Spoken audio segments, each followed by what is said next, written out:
lot of this isn't going to make sense to you, and I'm sorry about that. I'm just going to start at the beginning, with the house.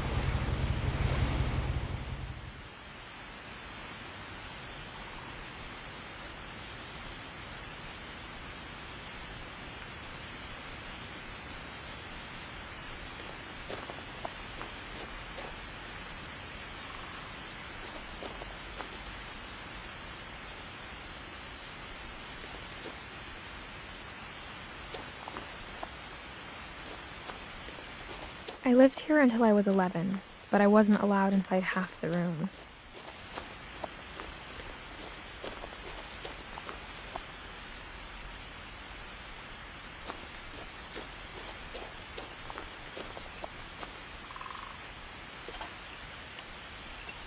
Inside the mailbox were bills from 7 years ago, marked urgent, open immediately.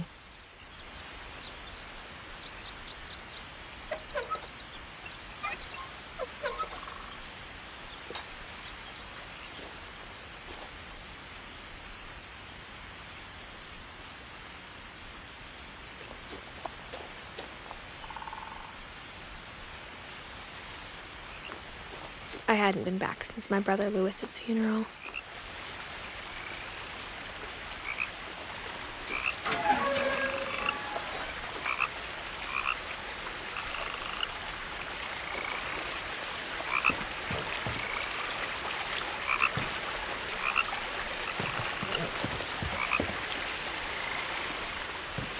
In her will, my mother left me a key, but didn't tell me what it unlocked. Maybe she thought I'd know, or she thought that the mystery would be enough to bring me back.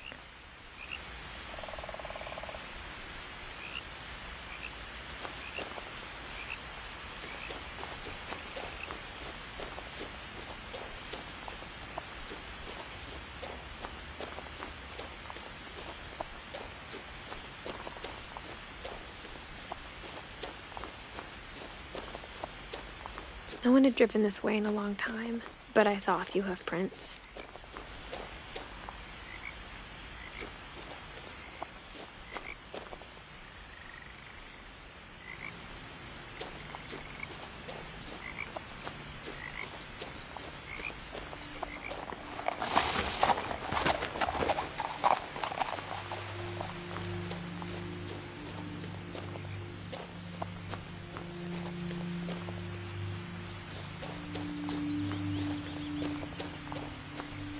The truth is, even after I inherited the house, I never thought I'd come back to it. But now I had questions about my family that only the house knew the answers to.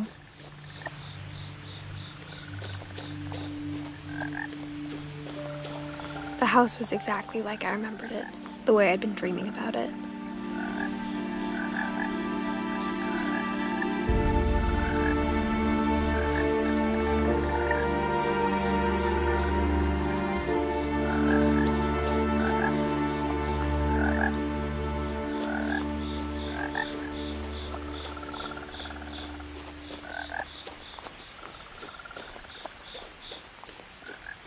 The woods around the house have always been uncomfortably silent.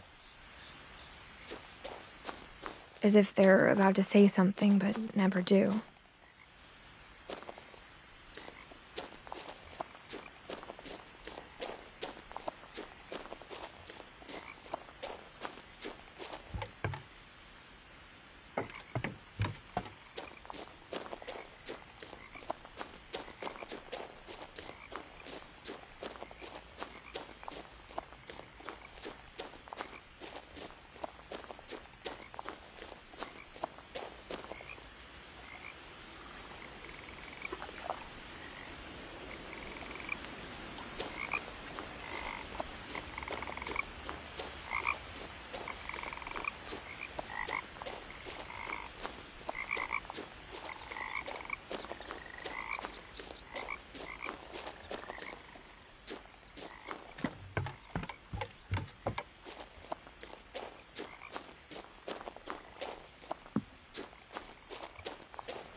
As a child, the house made me uncomfortable in a way I couldn't put into words.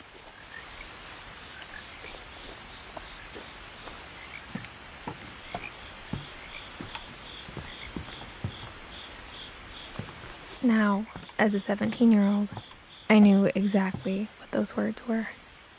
I was afraid of the house.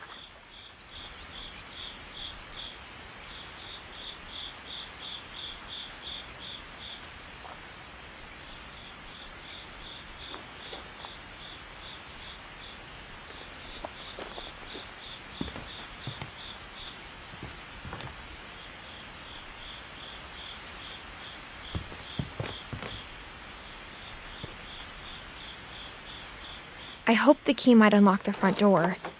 It didn't.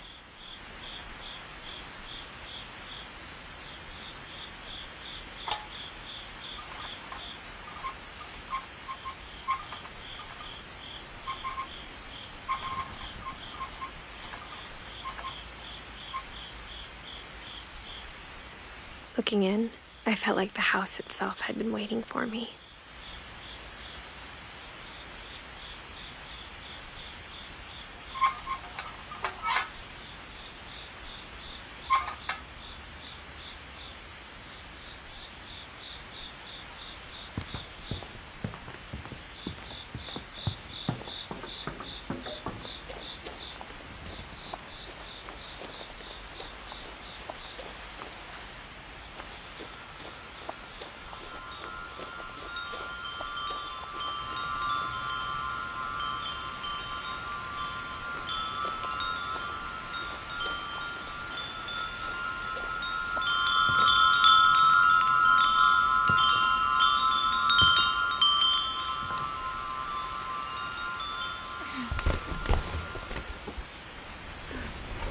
Crawling through the doggy door used to be a lot easier when I was 11.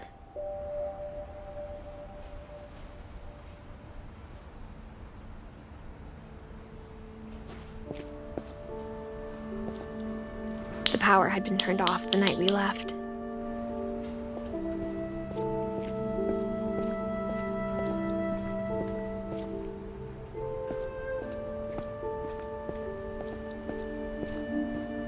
For the first time in years, I felt like I was home.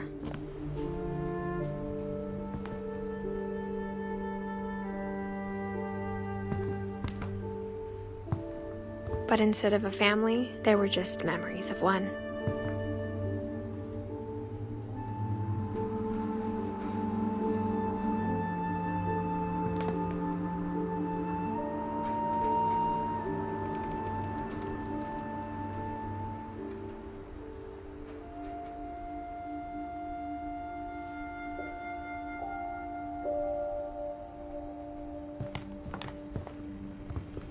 Like how after Lewis started working at the cannery, we all got sick of eating salmon. Except our cat, Molly.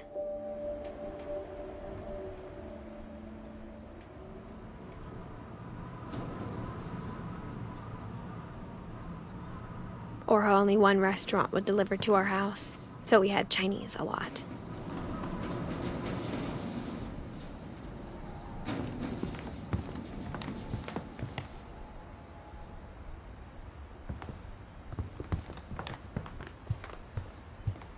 The table was still a wreck from the night we left.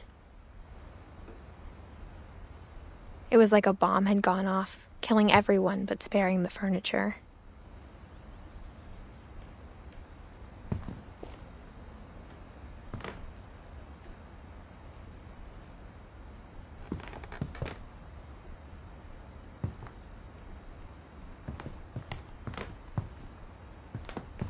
My mom was the only one of us who could imagine Great-Grandma Edie living in a nursing home.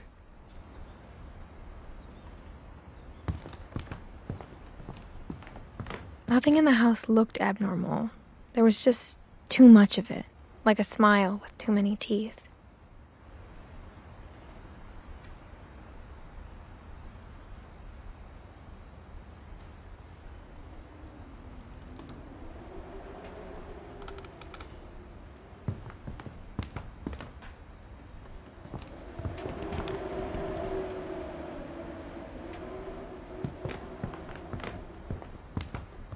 Even the fireplace had a story. Edie told me the bricks came from the original house, after it sank.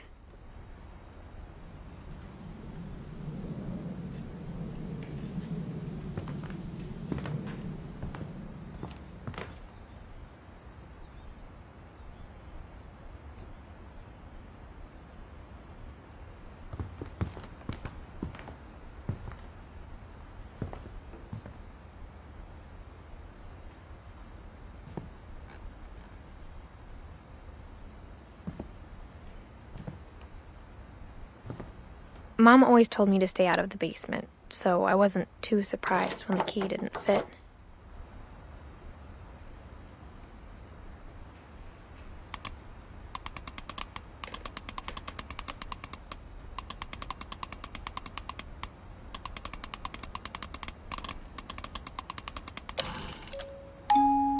Great-Grandpa Sven built a music box for Barbara, along with the rest of the house.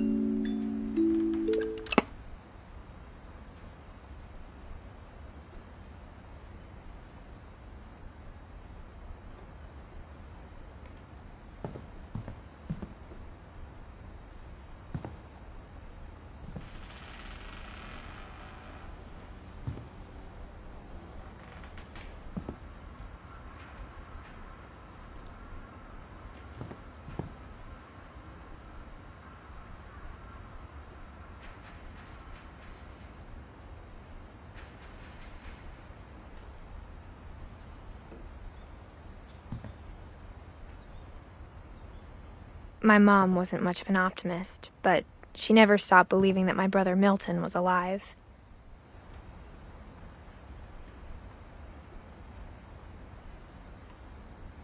A lot of things got left behind in the whirlwind of that last night.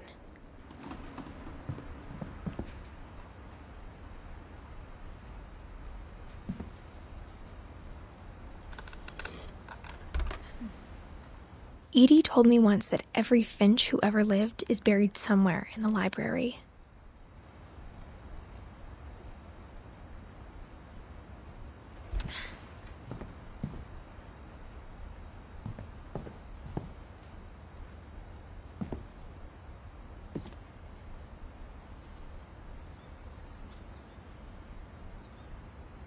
After Milton disappeared, Mom sealed up all the bedrooms. Then Edie retaliated and drilled peepholes.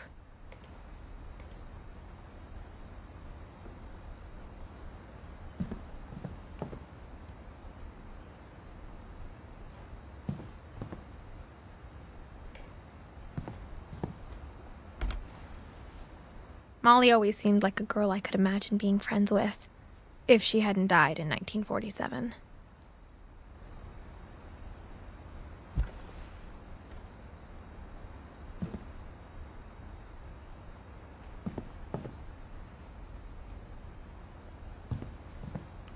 I spent a lot of time playing in Great Uncle Walter's room.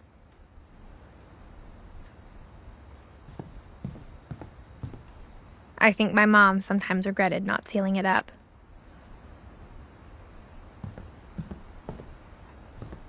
Lewis told me there were secret passages, but I never believed him.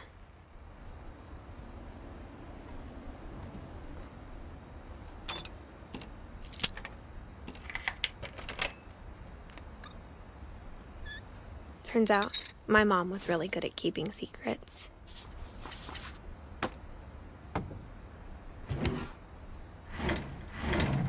Now it was time to find out what my mom had been afraid of.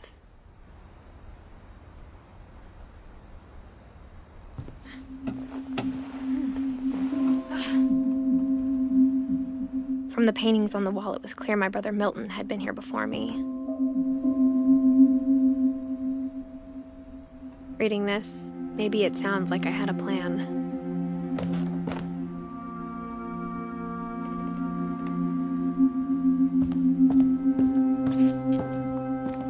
But I had no idea what was behind that door.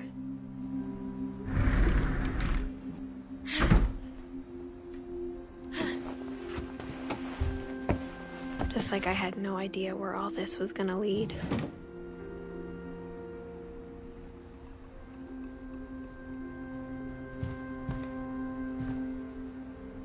I grew up looking at Molly's room through the peephole. Molly's gerbil had a tiny bedroom with its own even tinier gerbil cage.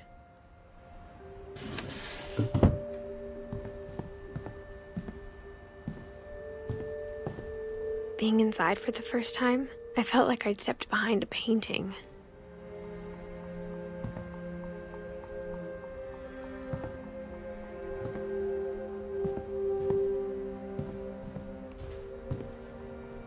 I got the sense Edie had spent a lot of time here, before my mom sealed the doors.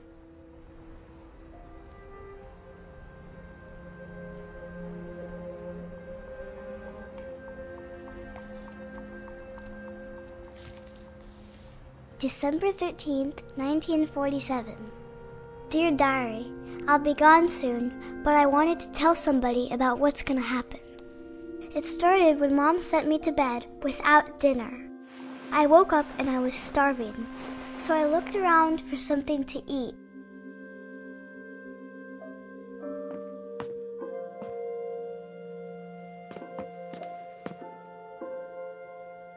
My Halloween candy was all gone.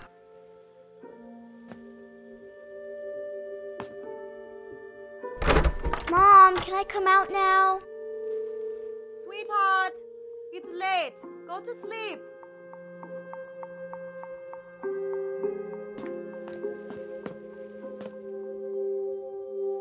The gerbil food was dry, but I didn't mind it.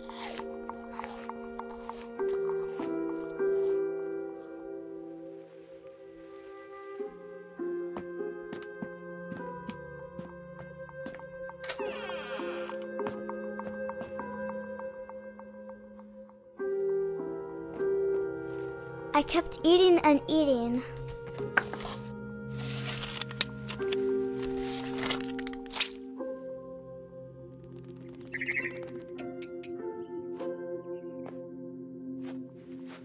I ate a lot of things that night.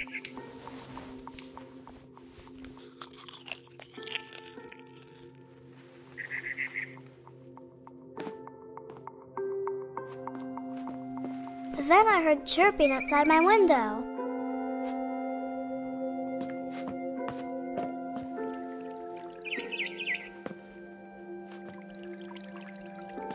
I thought about eating Christopher, but I held back.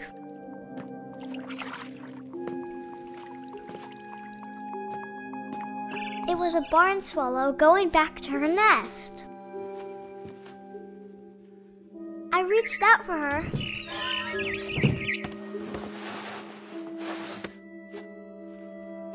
And suddenly, I was a cat.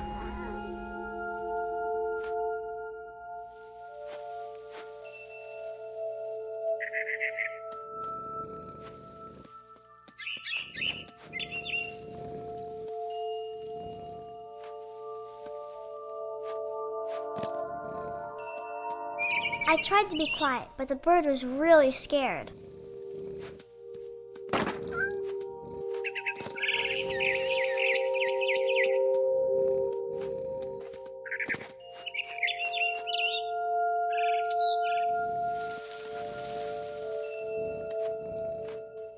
Mom and Dad didn't even look at me.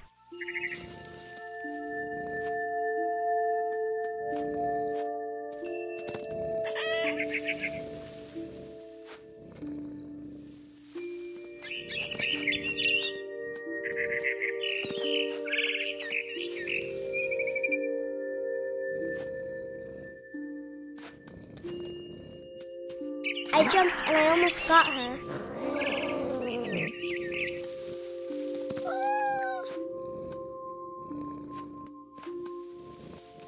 I could tell she was getting really tired.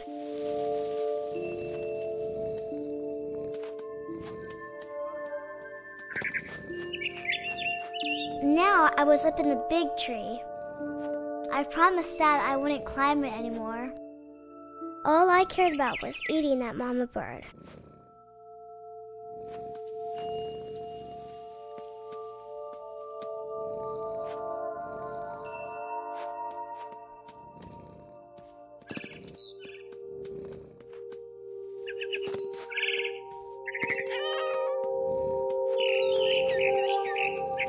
I gobbled her up.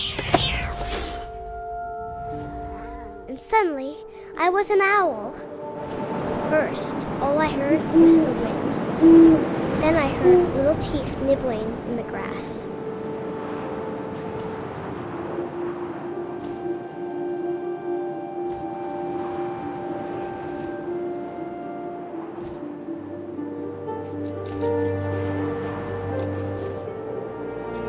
Rabbits.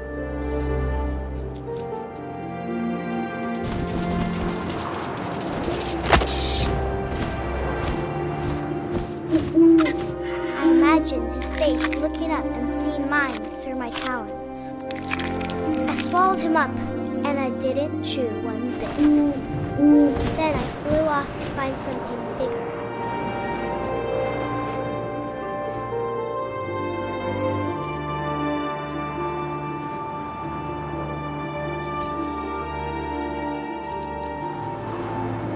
A mama rabbit.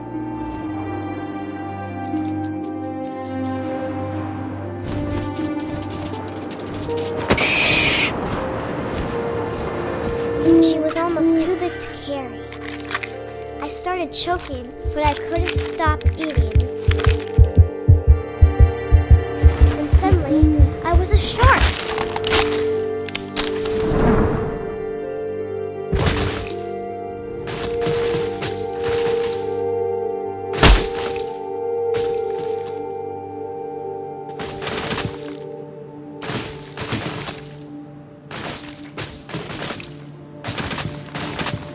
I rolled off a cliff and into the ocean. Now, I was hungrier than ever.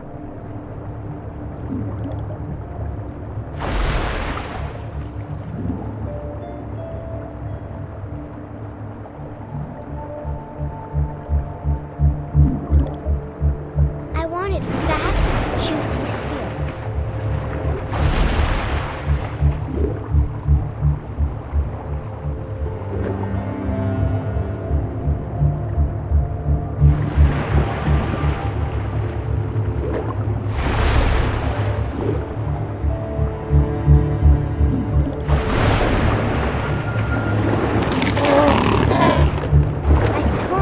Flipper, and it tasted really good.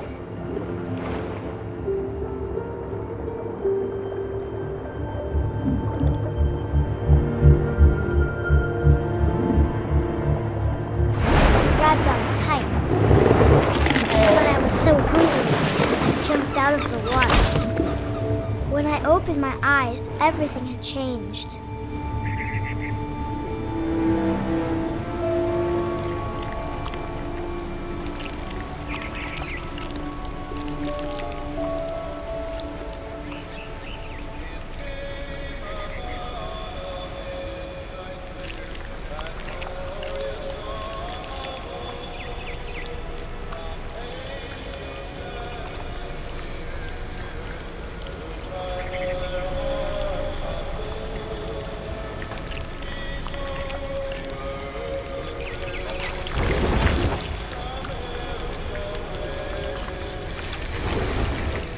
Now I was a monster, and I smelled people everywhere.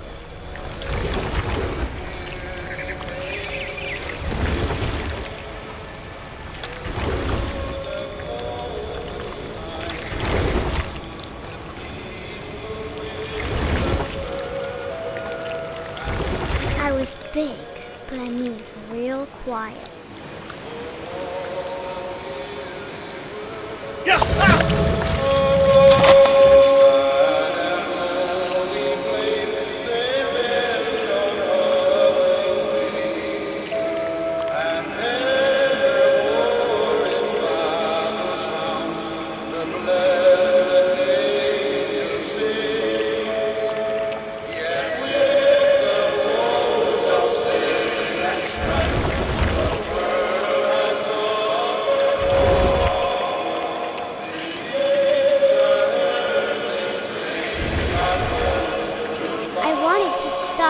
also, I didn't.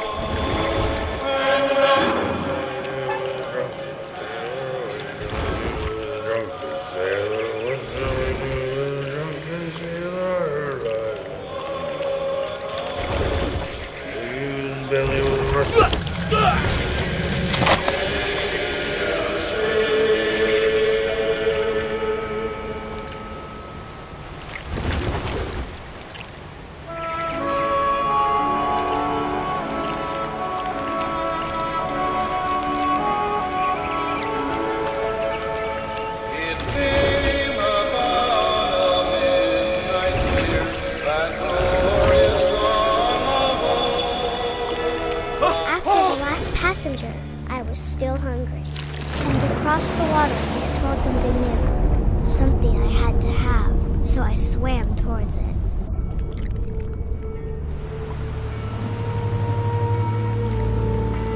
I slithered onto the sand, and the good smell went into an old pipe.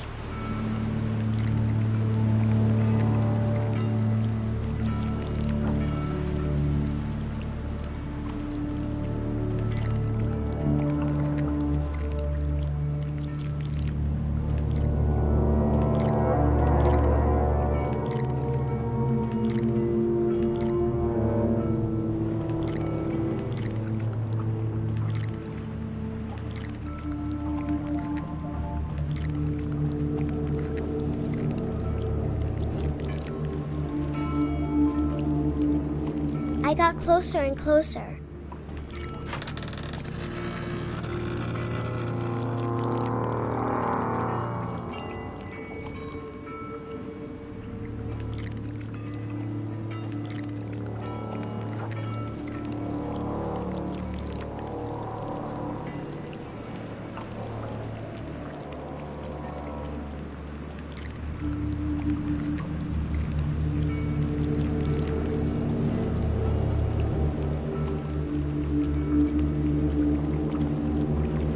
All of my stomach started growling. And suddenly, I was me again. I held my breath for a long time, but I couldn't hear anything. I think it's waiting for me to fall asleep. But it's not going to wait much longer. It needs to feed, and we both know I will be delicious.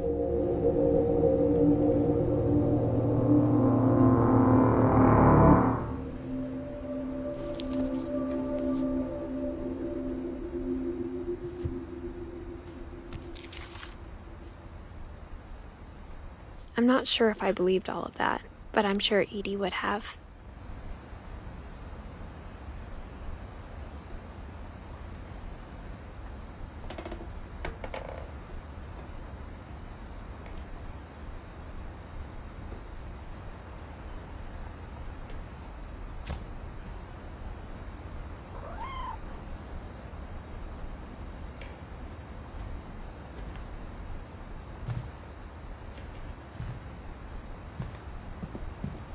I can't describe it, but I felt like some part of Molly was still here.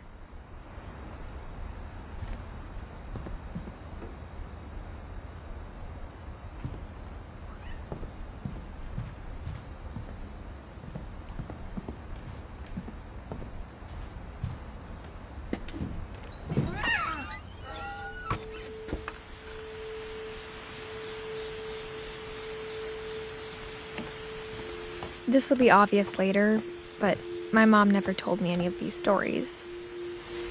Edie would have, but Mom didn't like bringing up the past.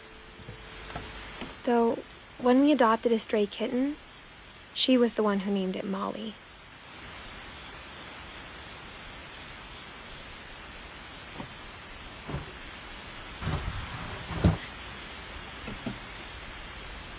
I spent a lot of time in Great-Grandma Edie's room.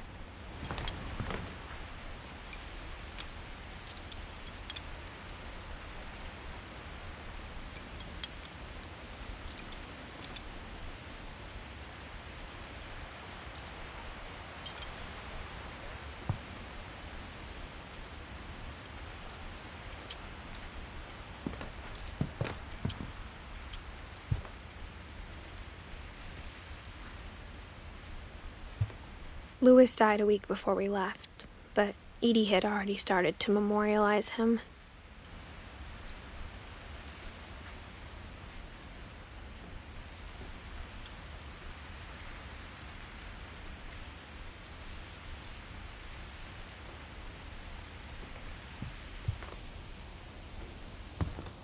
Her room was like a museum.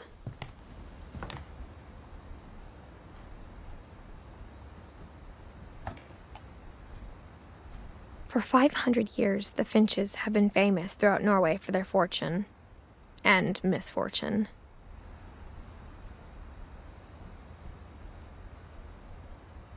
Odin Finch buries the latest victims of the family curse, his wife Ingeborg and their newborn son, Johan. On January 7th, 1937, he set sail with his family and his house, hoping to leave the curse behind. But 40-foot waves off the coast of Washington send the house and Odin to the bottom of the sea. Odin's daughter Edith, with husband Sven and baby Molly, step ashore on their new home, Orcas Island. Odin Finch is the first to be buried in the new family cemetery. His daughter Edie is already dreaming of a new Finch house.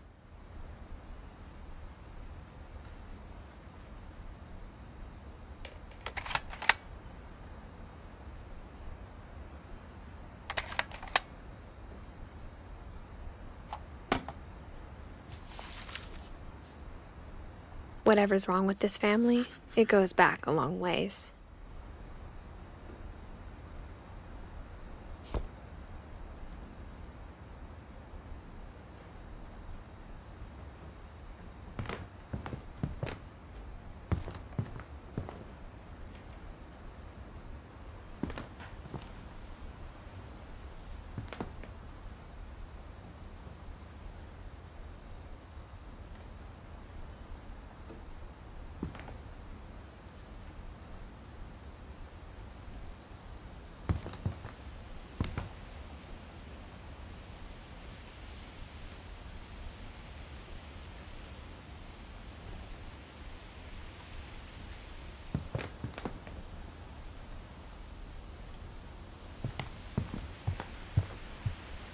Edie gave a big interview about a mole man living under the Finch house. My mom was furious.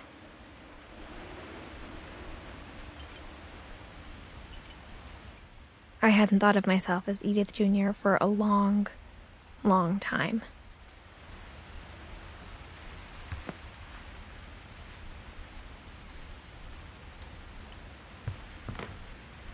One summer, they evacuated the island, but Edie refused to go.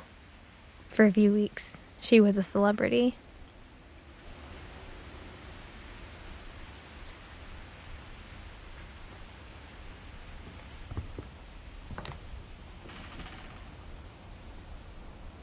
When Edie told people Sven was killed by a dragon, she could also have said he was building a dragon-shaped slide that collapsed. She could have, but she didn't.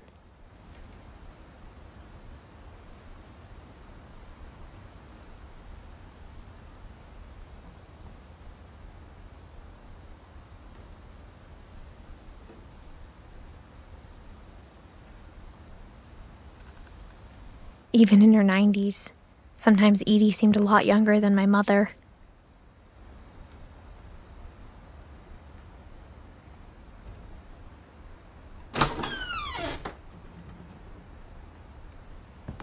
The only trace Grandpa Sam's first wife Kay left on the house was the pink bathroom. It was a pretty big trace.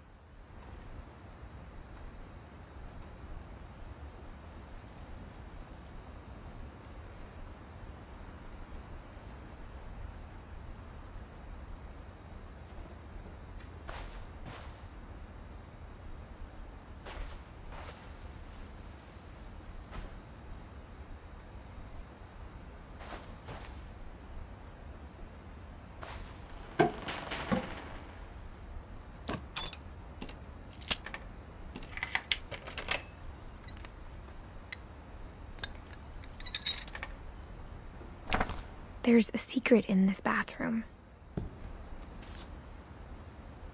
It's in the last place you would look. It isn't in the cupboard. It's hidden in this book.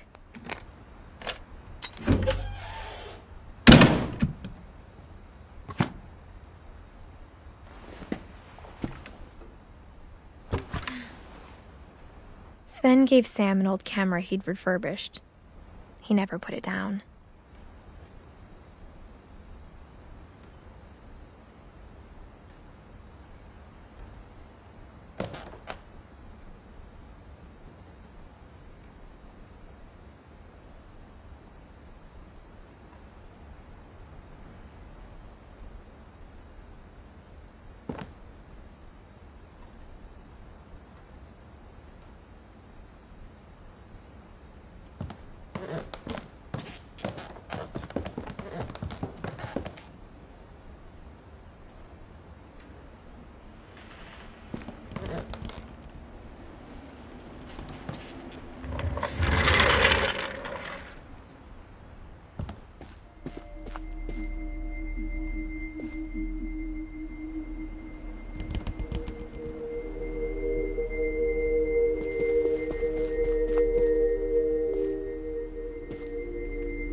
I knew Grandpa Sam had a twin.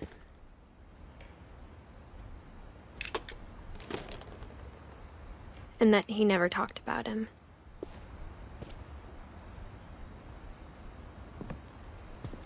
I guess my grandpa didn't like history any more than my mom did.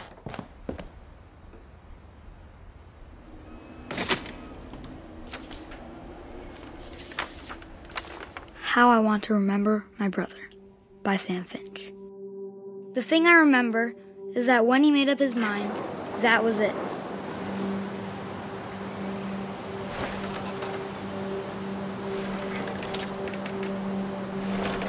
My brother said he'd die before he ate another mushroom. And he did.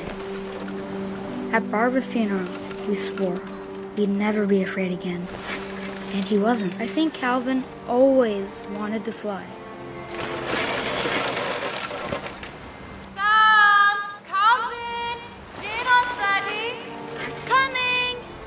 But that day, he finally made up his mind to do it. I told him going around was impossible. Maybe if I hadn't said that.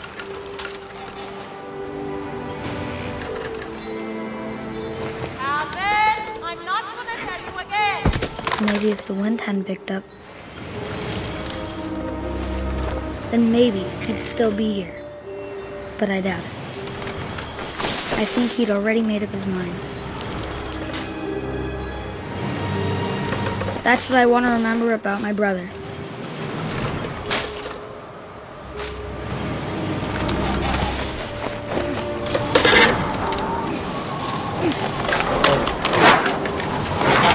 The day he made up his mind to fly, and he did.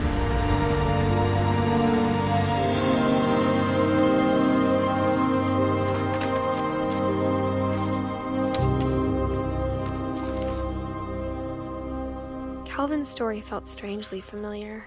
When I was younger, I remember trying to do the exact same thing.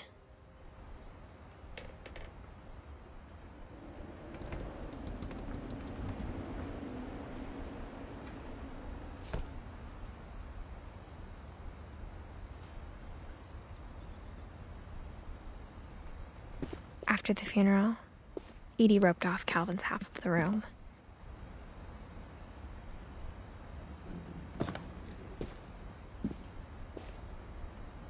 Mom said Grandpa Sam enlisted at 18 and never set foot in the room again.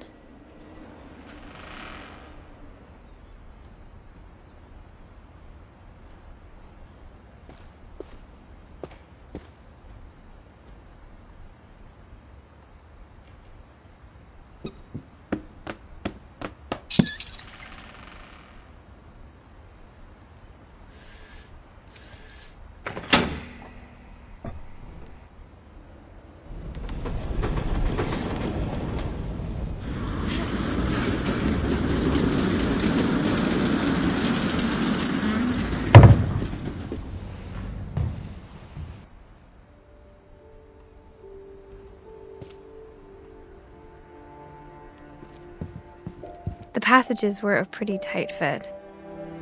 They'd obviously been built for smaller hands and bellies.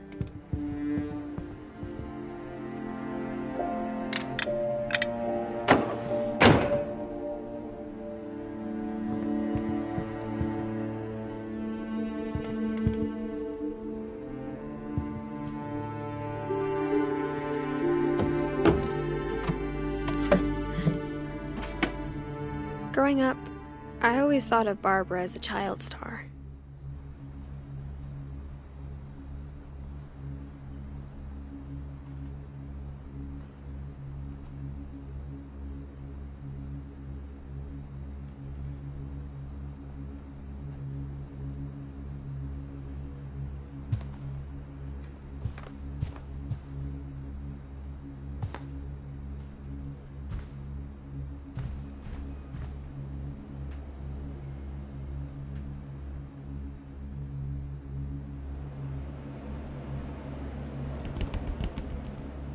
I never thought about how hard it must have been for her afterwards.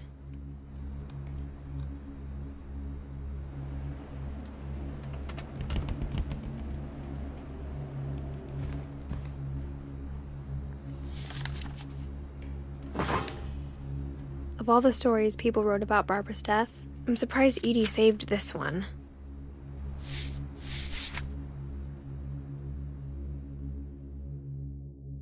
Old Jack here with another ghastly tale inspired by America's most unfortunate family. I'm calling it The Surprise Ending of Barbara Finch. As a child star, Barbara was famous for her scream. Now at 16, she was all washed up. A has-been. But in a lucky break, she'd been asked to perform her signature scream at a local convention for monster movie fans. It was just the boost her career needed. Unfortunately, her scream hadn't aged well. Getting better. I think you just need the right motivation.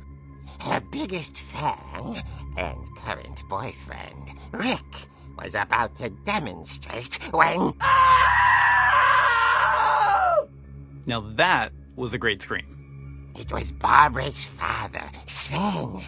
He'd slipped into a table saw and had to be rushed to the emergency room. So Barbara got stuck babysitting her youngest brother, Walter. Her convention comeback was cancelled. Okay, I'm hearing frustration, but I'm not hearing terror.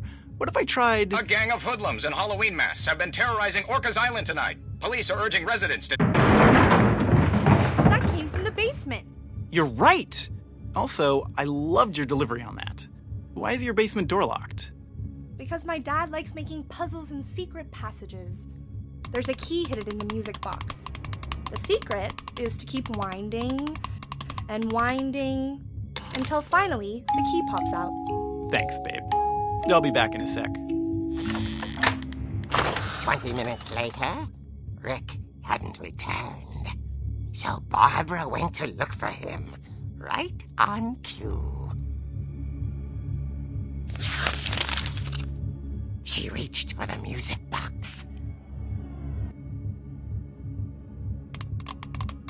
And as she wound the key, she listened for Rick, but the house was silent.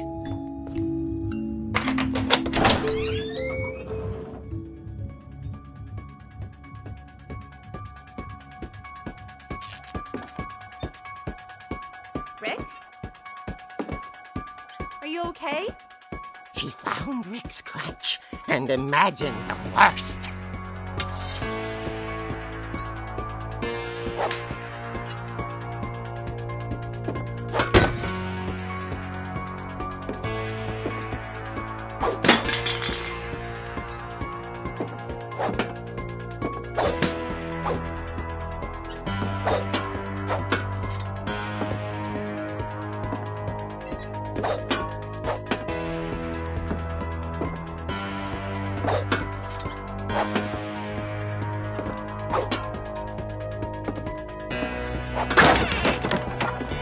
leader is the infamous Hookman killer, Dr. Carl Hamill, who impaled and then ate his family 10 years ago tonight.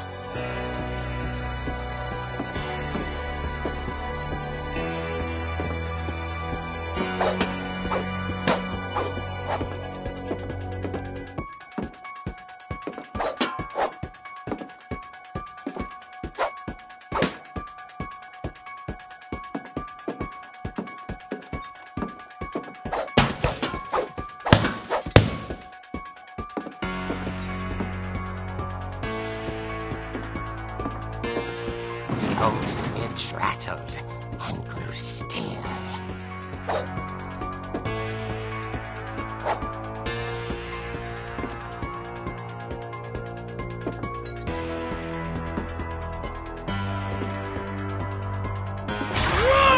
Oh dear! Oh! Rick? Barb, relax. I was just trying to scare you to help you find your scream. Well, I'm not scared, Rick. I'm furious. Then act furious. All I'm getting from you now is that you're hurt and confused and She threw him out, but she kept a little something to remember him by. Barb, have you seen my other crutch? And she was still holding it when she fell asleep watching the late picture show. Hours later... Barbara! Walter, what's going on up there? Ah! Okay, I'm coming up, but if this is a trick, you're dead, Walter.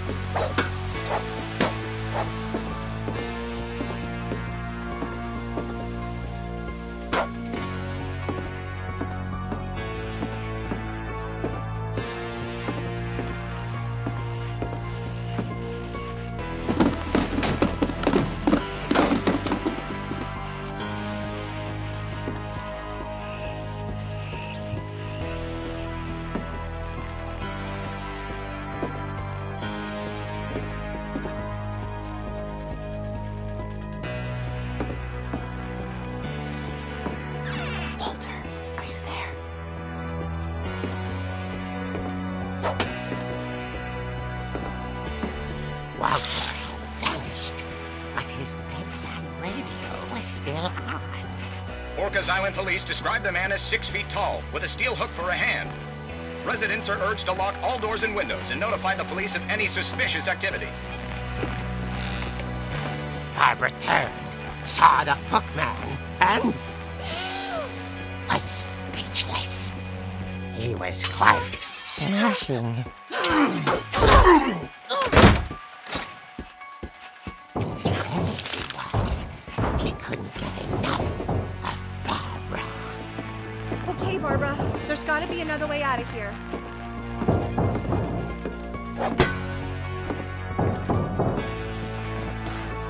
That night, she played her part beautifully.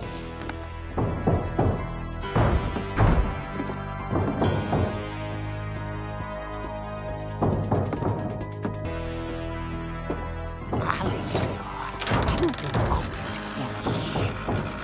The hinges groaned.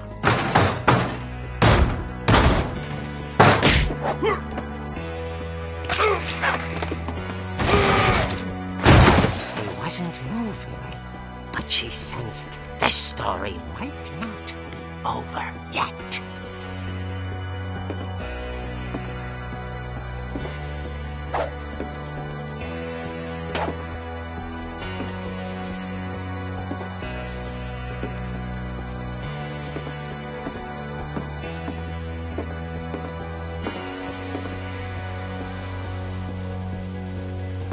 The hookman had vanished.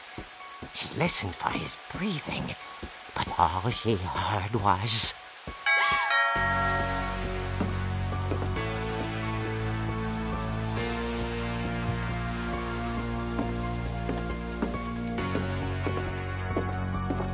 Someone at the door was dying to speak to young Barbara. At the door, she heard whispering. It was coming from inside the house.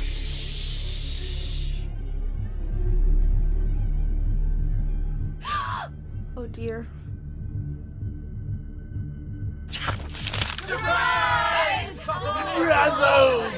You were wonderful. The monsters had come to surprise her. For Barbara, it was a dream come true. Then she saw what kind of monsters they were, and she realized what was about to happen. She was going to be famous. And with her final breath, Barbara Finch gave the performance of her life.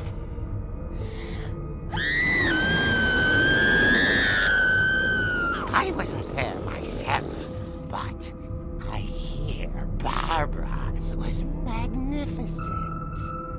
Poor girl. She had a taste for stardom. But unfortunately, so did her fans. Of course, the police blamed it all on poor Rick, who disappeared the same night. And little Walter, hiding under his bed the whole time. He took it all pretty hard, but that's another story. As for Barbara, tucked inside the music box was all they ever found of her. Her ear. Now that's what I call a real eerie tale.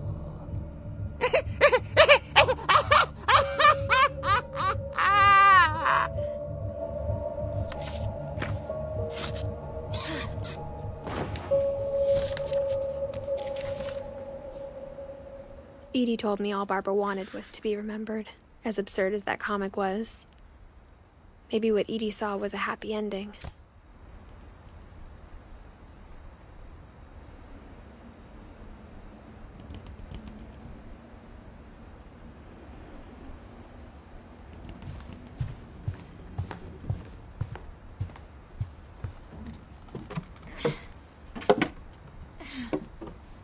I guess now I know why Mom didn't like me playing with the music box.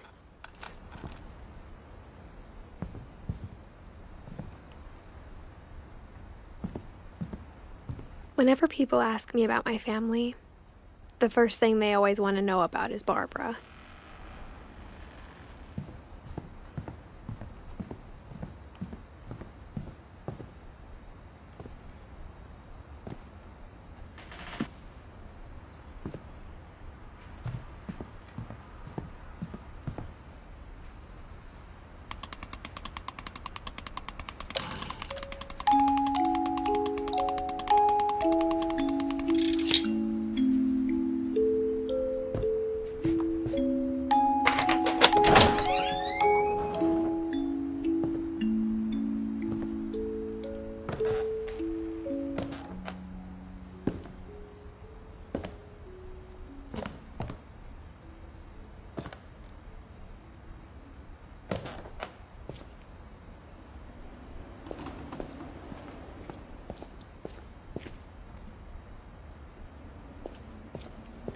Mom said the basement was off limits, unless I wanted another tetanus shot.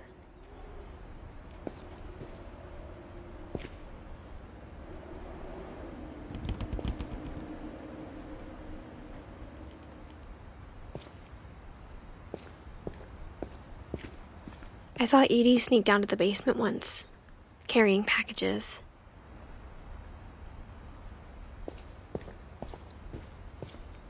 I thought maybe she was hiding presents.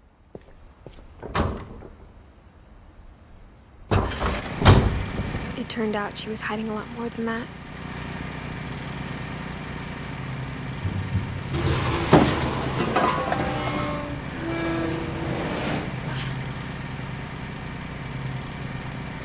I remember asking Mom once about where Walter had gone.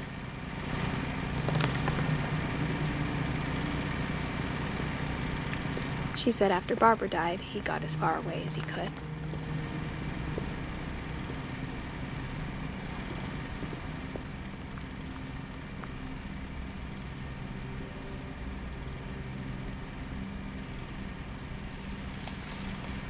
If there's a pattern in all these stories,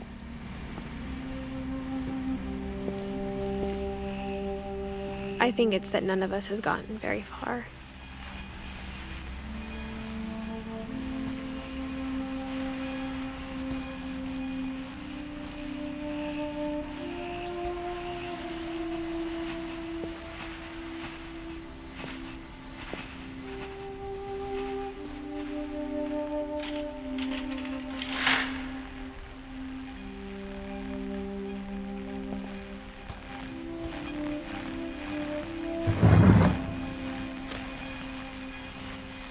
Goodbye, everyone. I can't believe I've been down here for 30 years. On that first day, after the shaking started, I didn't think I'd survive a week.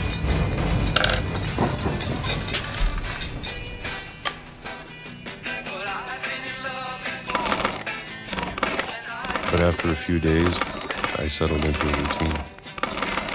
That's what kept me sane. Having a schedule, living for today. I always expected to be dead tomorrow. But if you wait long enough, you get used to anything.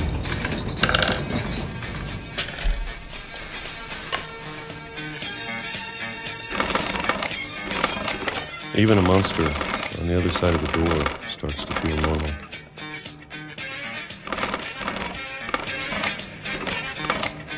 Almost friendly.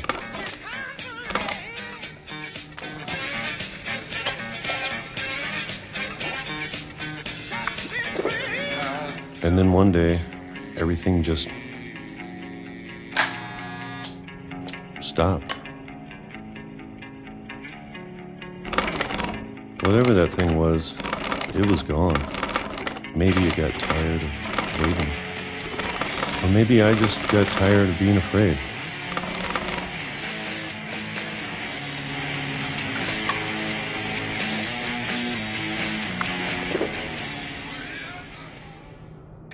It's been a week now, the longest in 30 years.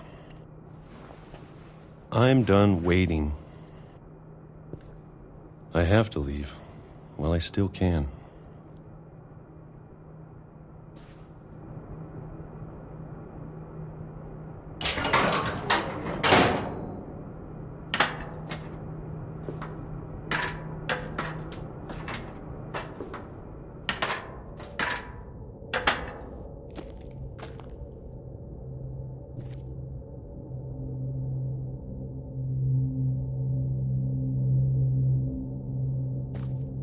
I know it's out there, somewhere. Whatever killed Barbara and Molly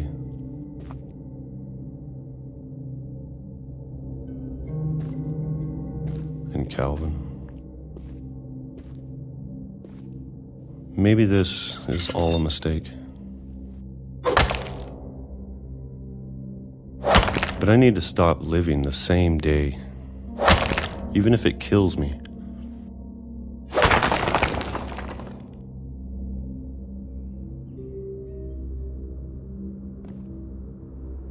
Whatever's out there, I want you to know I'm ready for it. I'm going to appreciate all of it, especially the food. I don't mind if I only have a year left. Or a month, or a single week.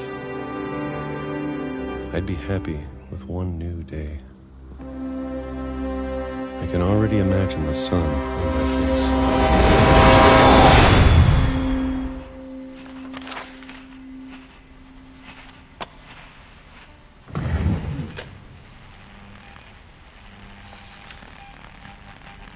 Walter died when I was 6.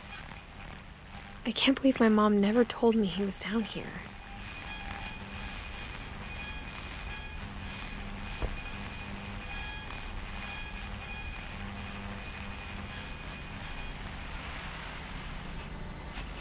I'm sure my mom was trying to protect me.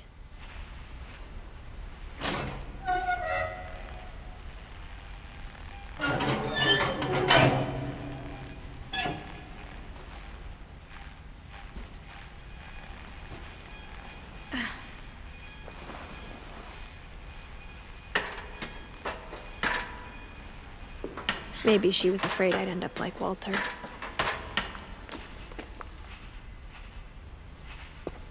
But if she never told me about an uncle under the house,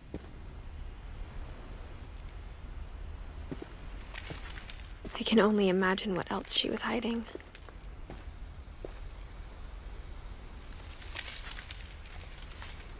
I don't want to make the same mistakes she made.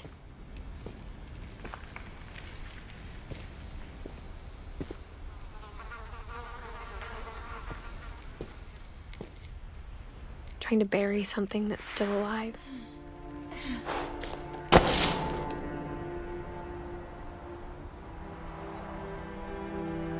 Now that there's only one of us left, or maybe two,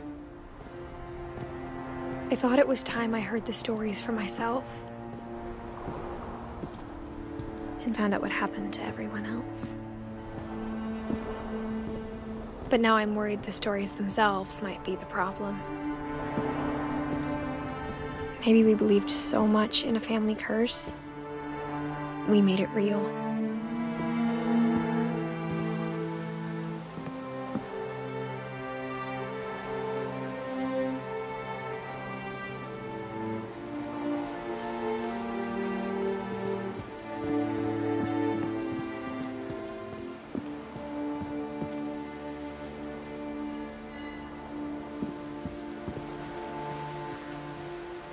I don't know if I should even be writing this.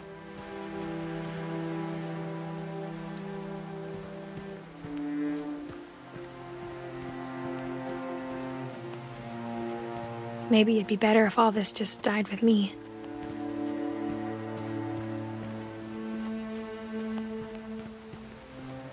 But I thought you should know about your family.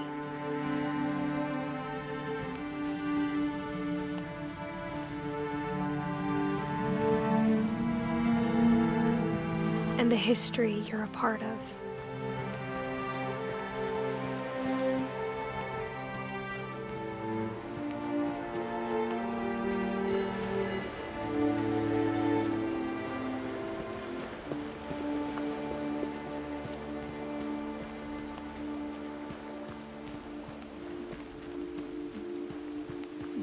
Though to be honest, I feel as lost as you probably do right now. I think the people in these stories believed them, for what that's worth.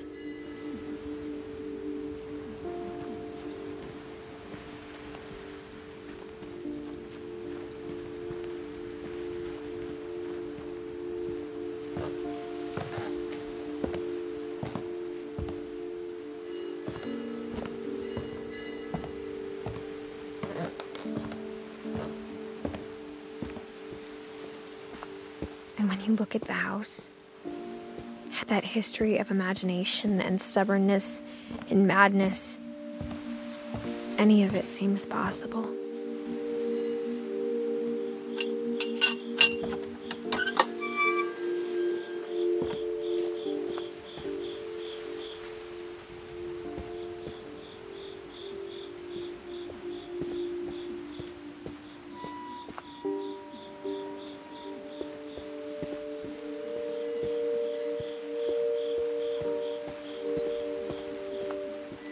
I think we've been surrounded by death for so long, we've just gotten used to it. What kind of family finishes building a cemetery before starting the house?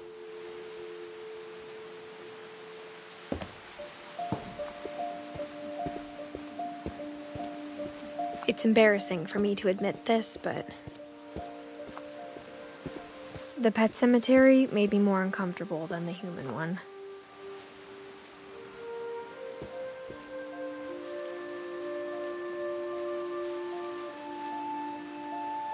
Three of the gerbils are mine, and 2 had been my fault.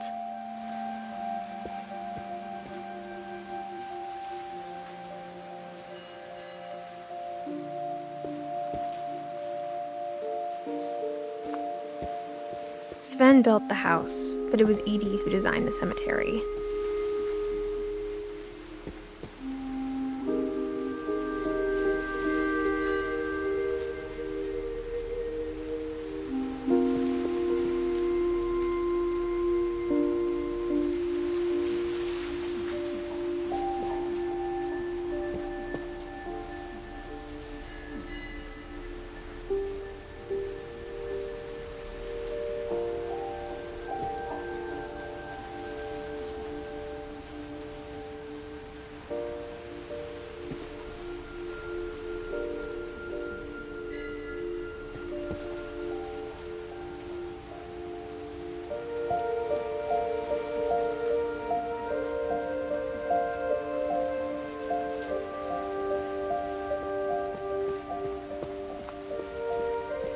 I'm sure Odin's monument had been Edie's idea. My mom was always trying to move on, but for Edie, the past never went away.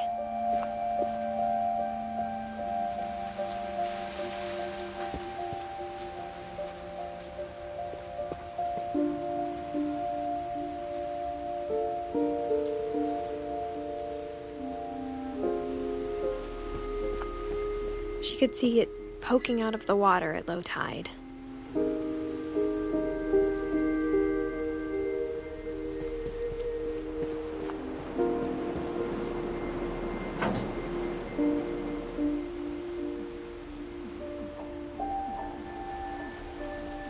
Edie said she dreamed about the old house every night.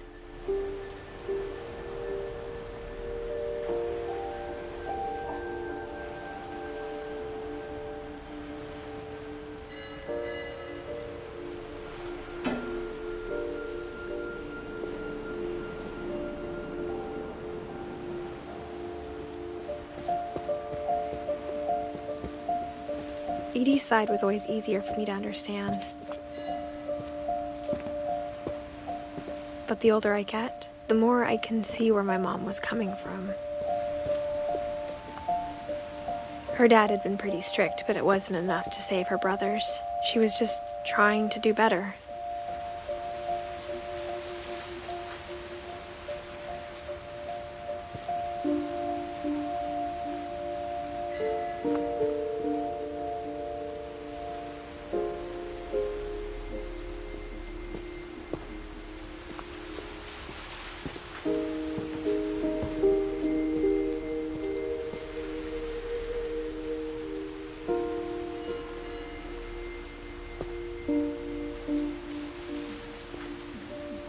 She lost 2 of her brothers, just like I did.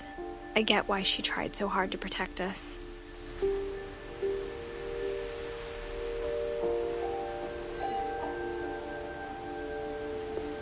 We never found Milton's body, so my mom insisted we were putting up a monument, not a tombstone.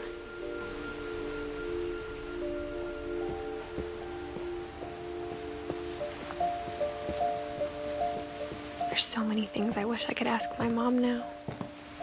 Part of me thinks this is what she wanted all along. For me to come back someday and find everything out for myself.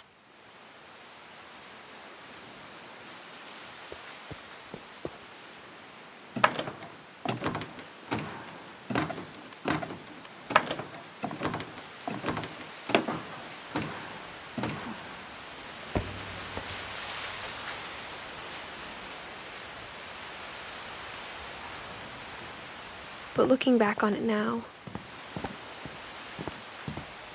if she told me there was going to be so much climbing, I never would have come when I was 22 weeks pregnant.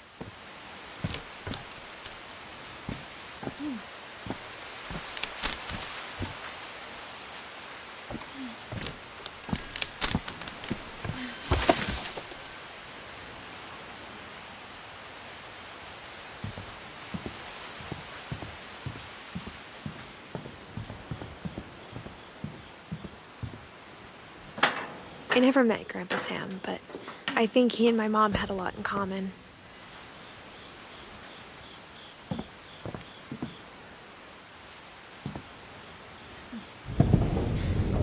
They were both pretty intense.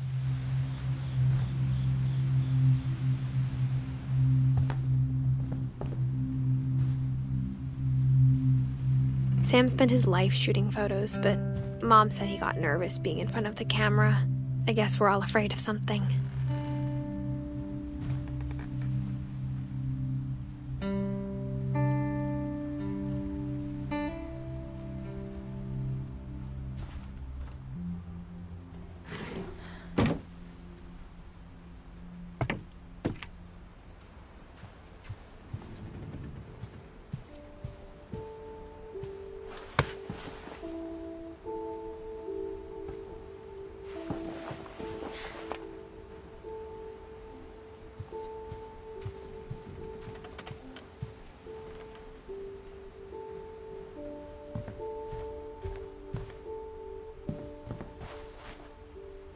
Instead of hiding from death, Sam seemed to go out of his way to meet it.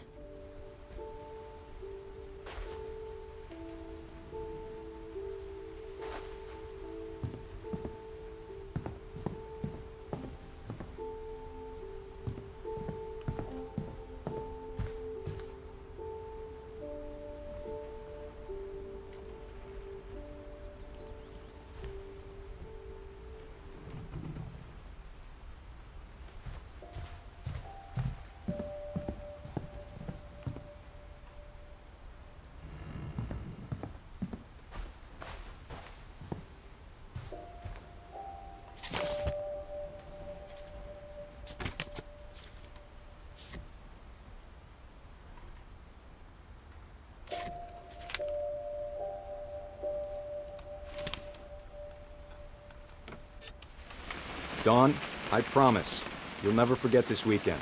Yes, sir. These memories are gonna last a lifetime. Am I gonna have to shoot anything? It's a hunting trip, Dawn. Shooting is strong. Perfect.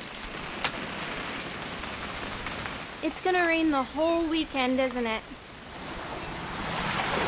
I will never forget this weekend, Dad. That's the spirit.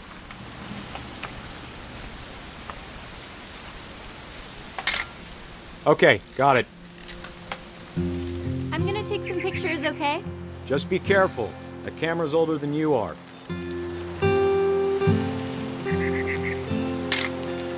Aw.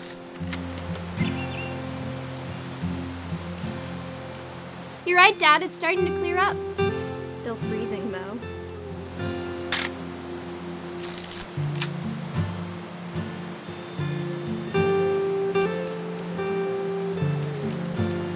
Definitely should not have drunk all that coffee.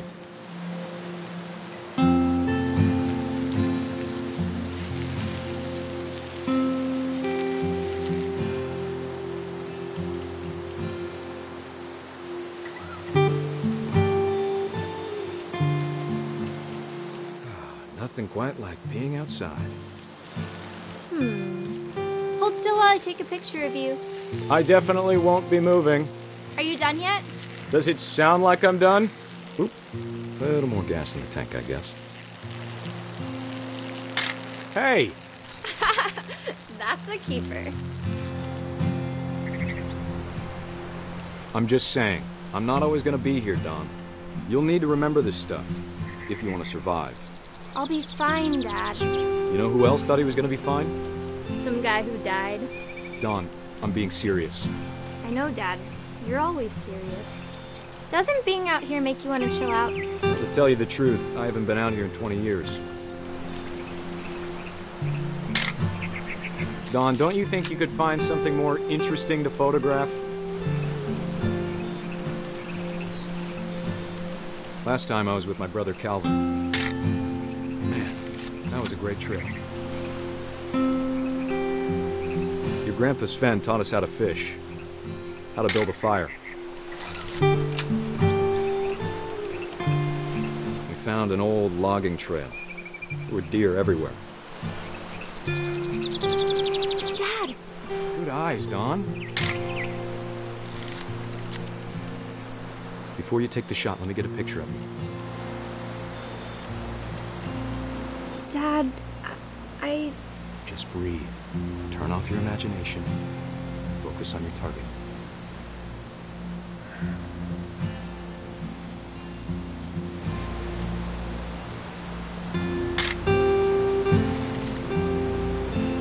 Let me get behind you. Do I have to do this? Dawn, you don't have to do anything. But if you want to survive, you'll need to be strong.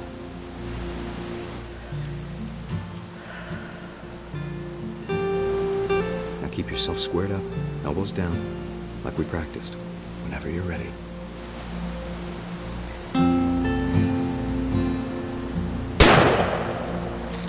Great shot, Dawn!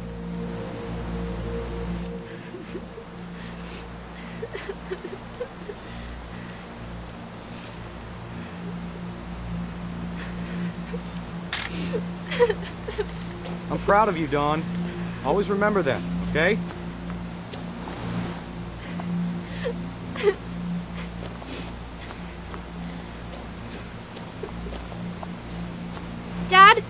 It's twitching.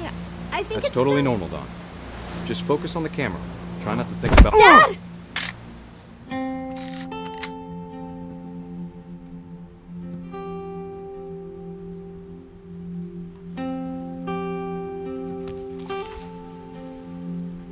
Of all these stories, that's the one I wish most that my mom had told me.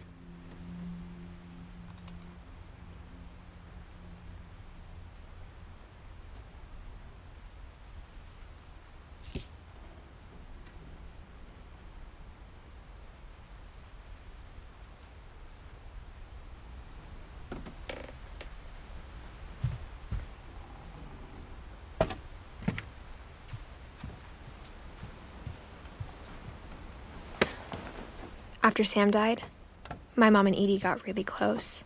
They'd both lost a lot.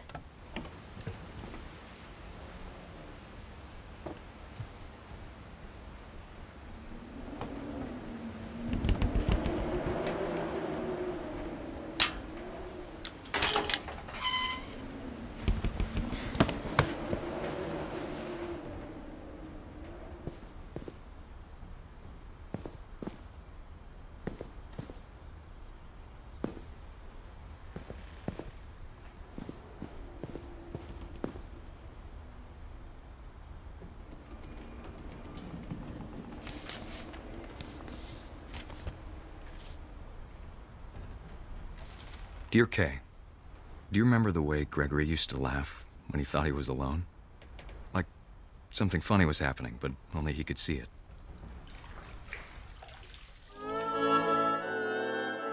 I think he saw things the rest of us don't.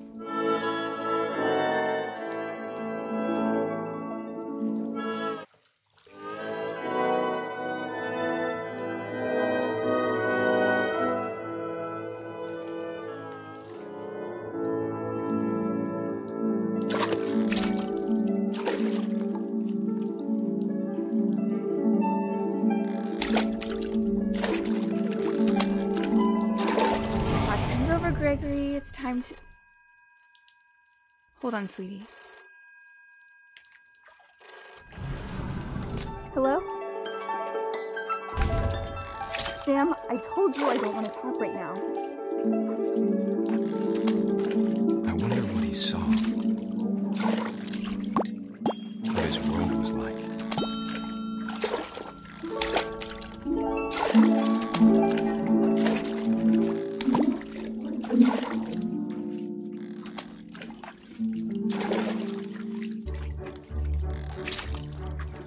Reminded me so much of Calvin.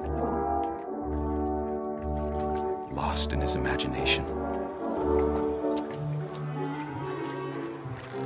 Whatever it was he saw.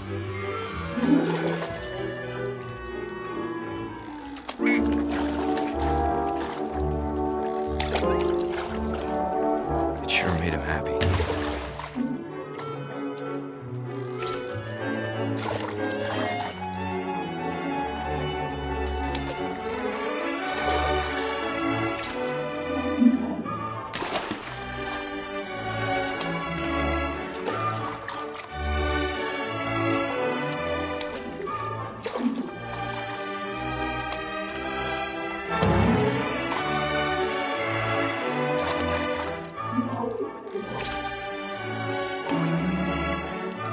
How silly it sounds.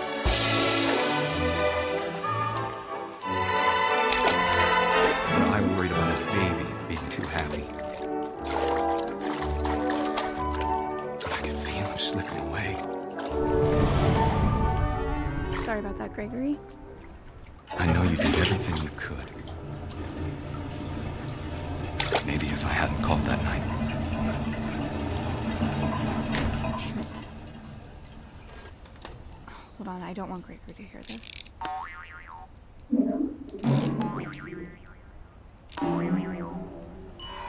I wish he could have told us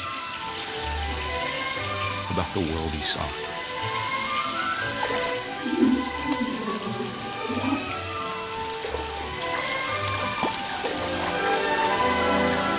There's so much I don't understand about Gregory. About everything.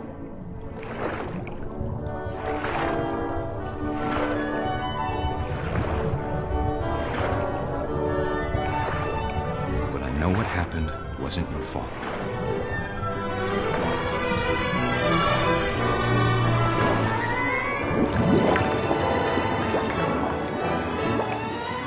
I'm sure he's happy. And he'd want you to be happy too. Good luck, Kay. Love, Sam.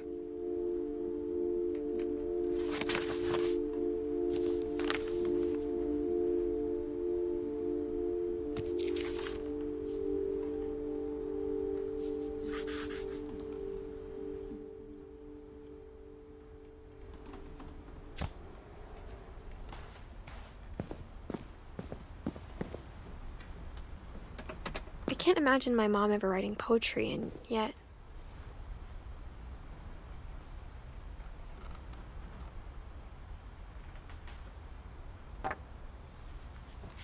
A poem for Gus, who always said the wedding was a bad idea. Our father never hit us kids, at least not very hard, before the day my brother said with teenage disregard that he'd be dead before he'd see a wedding in our yard.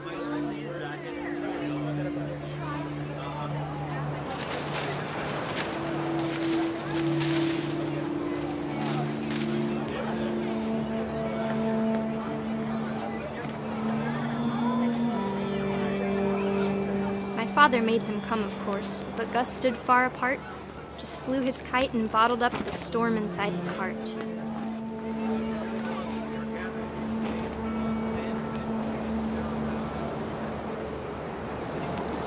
I tried to talk him out of it, but though he'd never met her, "We don't need a stepmom," were the words that I now pronounce you husband and wife. Make him cry.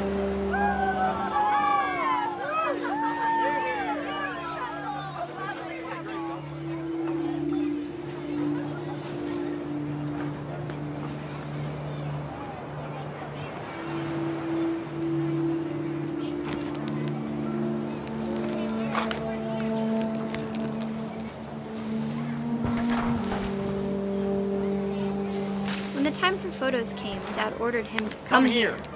But Gus declined, and as a sign held up his middle finger.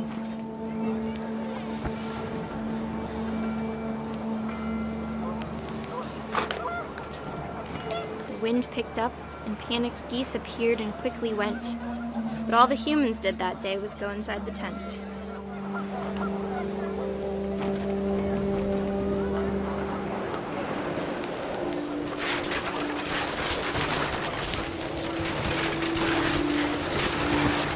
Rain came down in buckets then, but no one seemed afraid that nature might destroy the tent our dad had crudely made.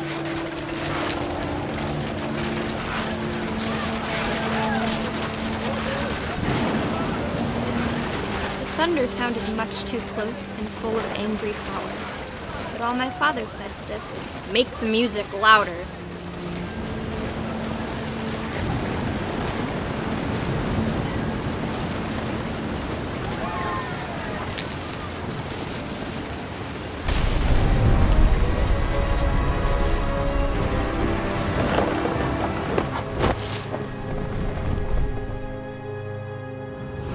I wish that I could truly say I thought about you on that day.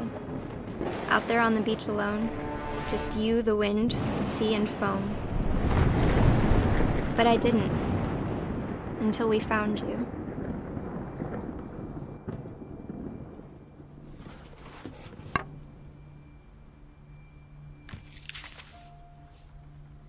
She never talked about him, but Mom told me once if I was a boy, they were going to name me Gus.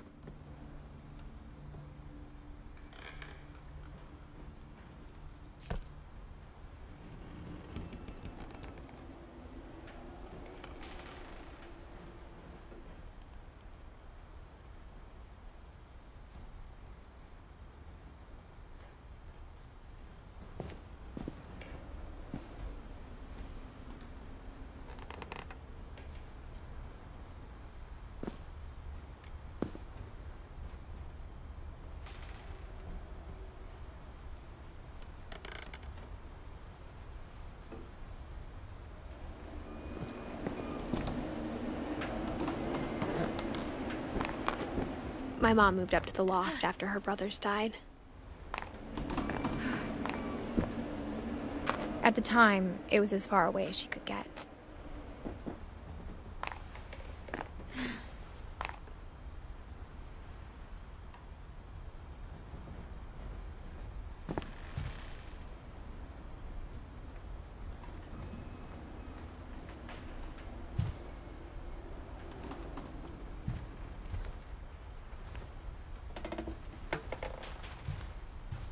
Religion was another thing my mom never talked about, but I think it helped her a lot after her dad died.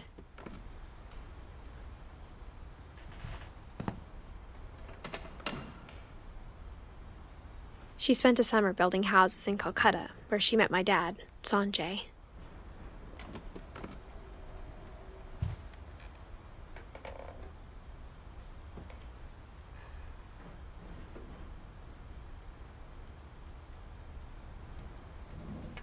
My mom moved to India a week after graduation and got a job teaching English. Louis was born a year later.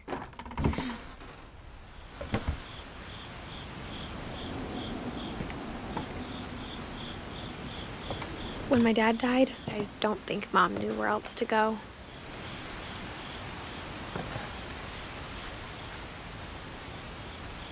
I'm sure Edie was happy to have her back.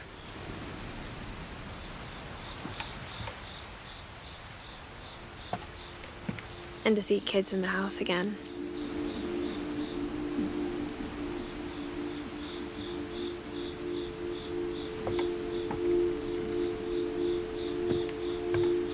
The house had to get a little bigger, but Edie was used to that.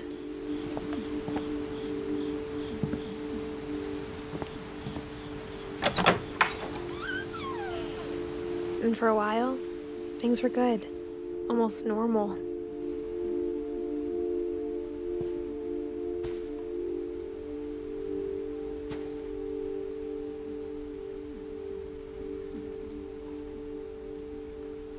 But it didn't last.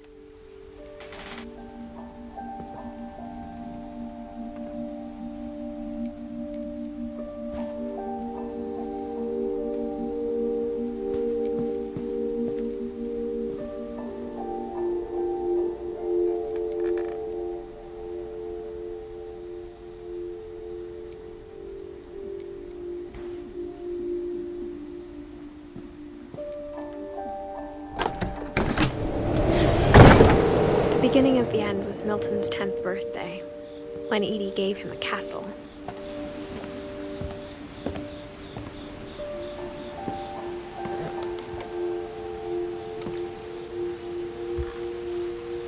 After Milton disappeared, the only thing he left behind was a room full of paintings.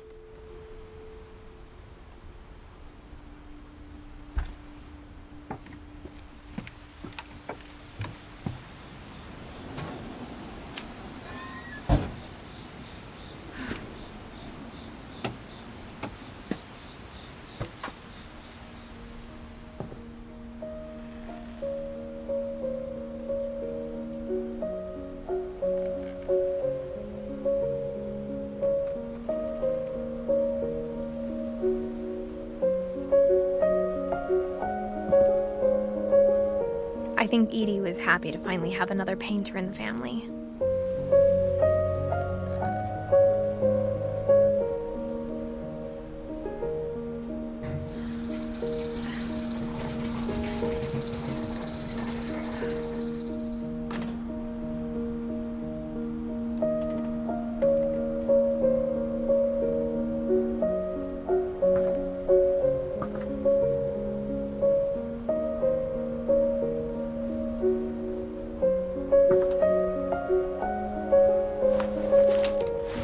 Milton Finch in The Magic Paintbrush.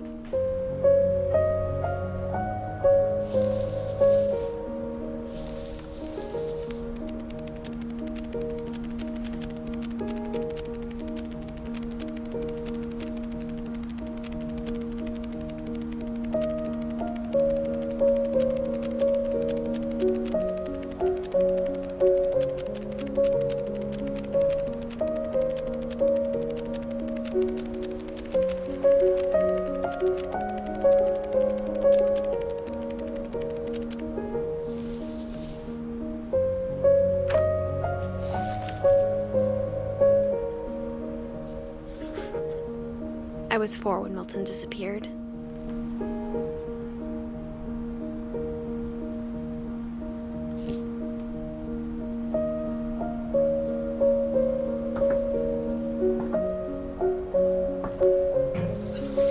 Mom spent months searching for my brother. Then she sealed the doors.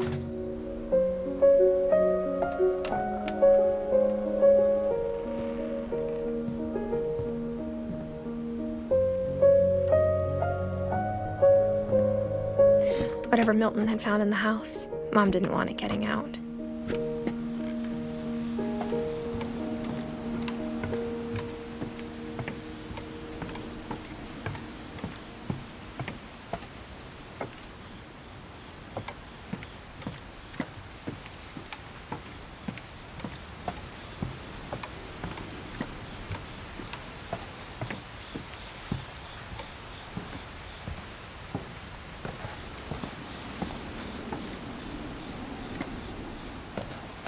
Mom definitely blamed Edie, but I think Louis blamed himself.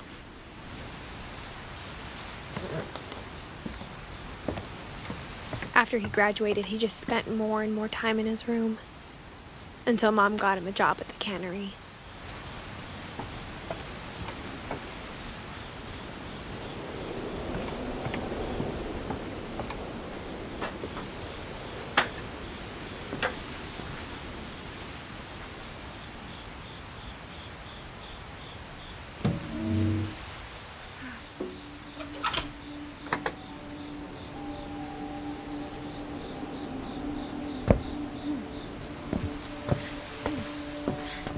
Louis's room smelled very, very familiar. That part of him lived on.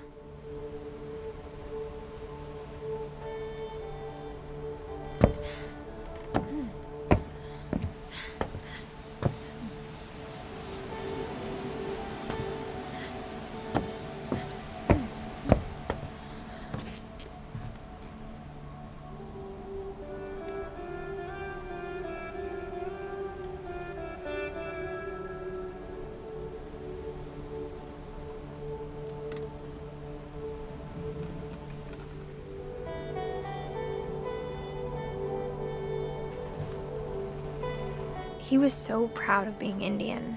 I think for him, it was a way to be something other than just a Finch.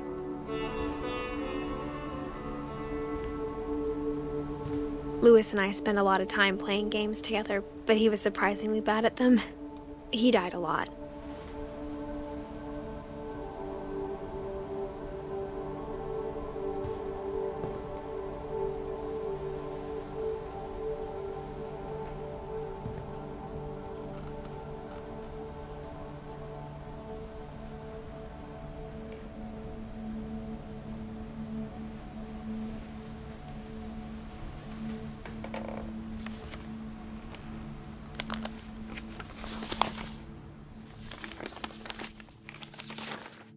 Dear Mrs. Finch, as Louis's psychiatrist, I can understand your desire for an explanation.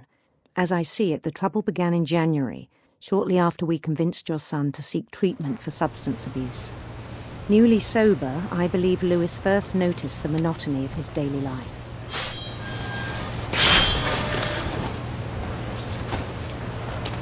He kept working at the cannery, but he withdrew part of himself. In our sessions, I saw the same behavior. His mind began to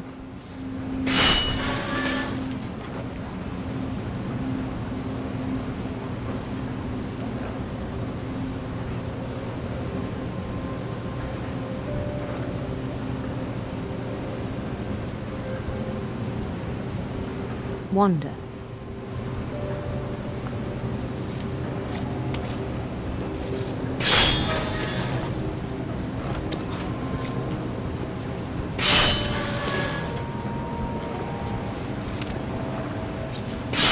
I asked him to describe it.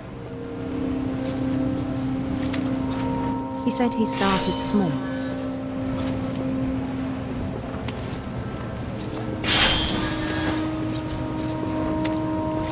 Imagining a labyrinth. He'd feel his way about.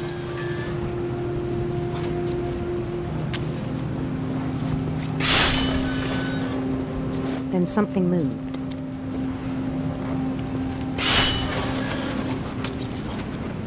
Bats. And toads.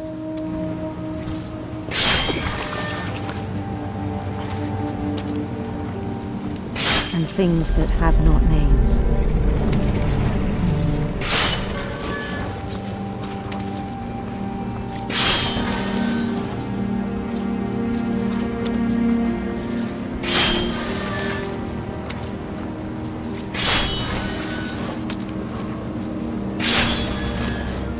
He knew it was all in his head. But he took it very seriously. I had hoped he'd find himself.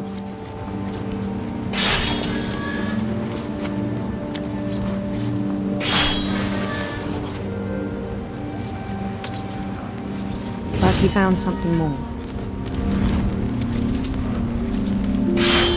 I worried about him then. Daydreaming at the cannery. I spoke with his boss. But he said Lewis had become a model employee. Methodical, tireless, focused. Like a whole new Lewis. So I let him go on.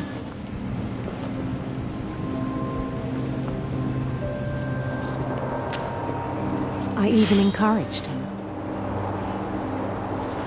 It seemed very promising at first. He told me he'd made a new friend.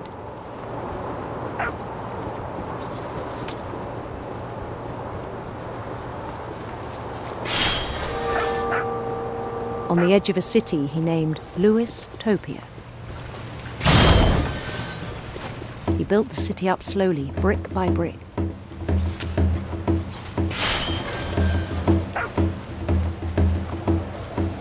Then he made musicians.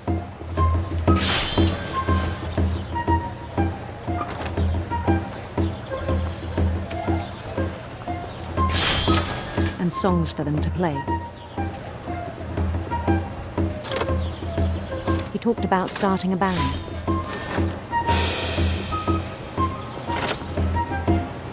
And he was always humming something. Every day his imagination grew stronger.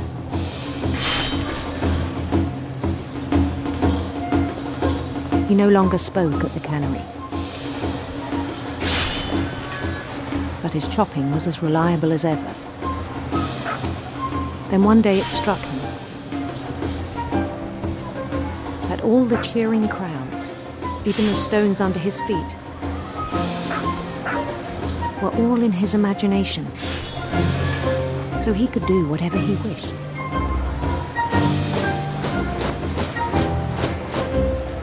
He held an election for mayor.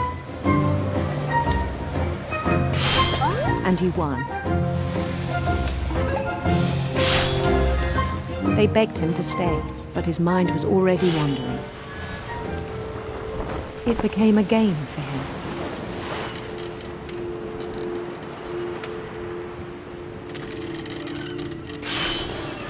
He'd conquer a city, then immediately push on.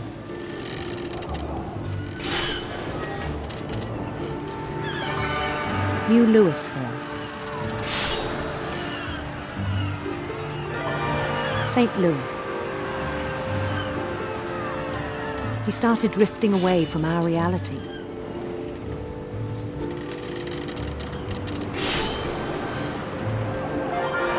Minneapolis. Until one day he forgot to go home from the cannery.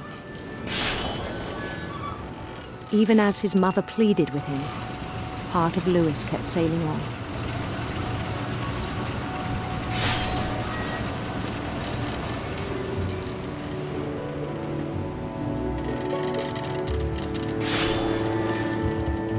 In Lewisburg, he heard rumors of a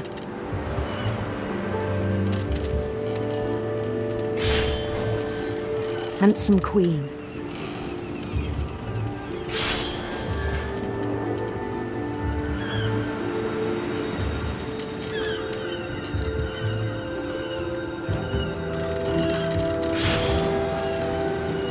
Queen was on her own quest for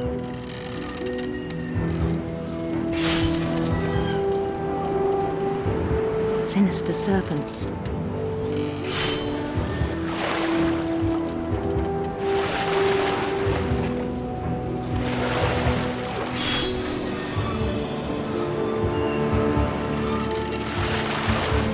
He followed the sound of her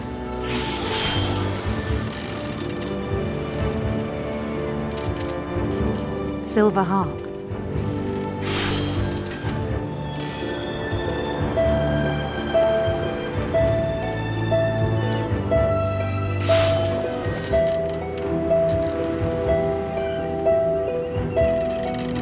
His chase led him to a golden palace east of the sun and west of the moon. Even then, his logic remained sound.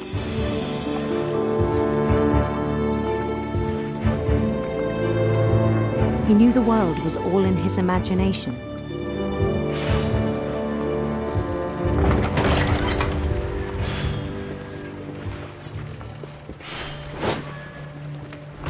But he was so proud of having created it. In his own eyes, he'd become something greater than a king.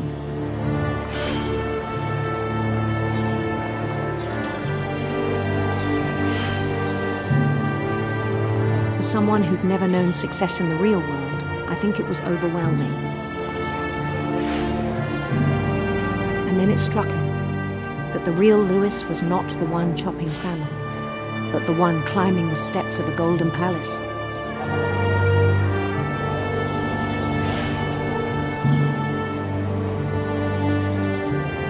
My imagination is as real as my body, he told me. It was hard to argue with him.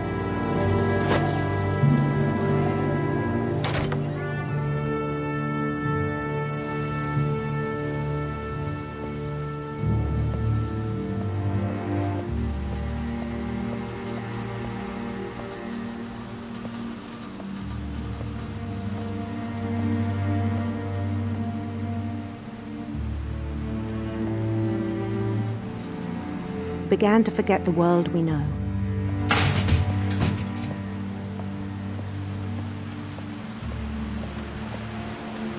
I think it pained him to remember Lewis, the cannery worker.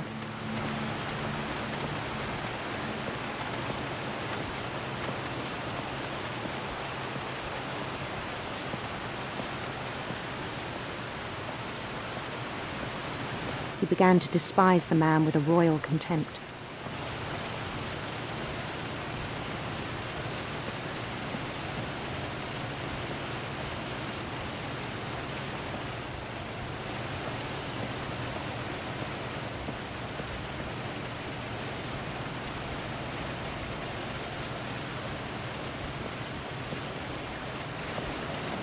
I still thought I could save him. Even after he said he was being crowned king over all the lands of wonder.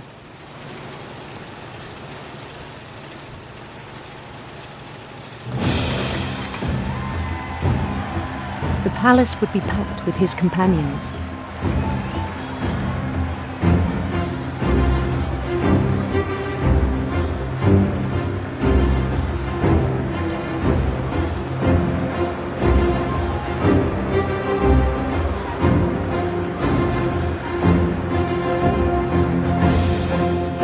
Including the wise Calico who'd insisted on inviting them.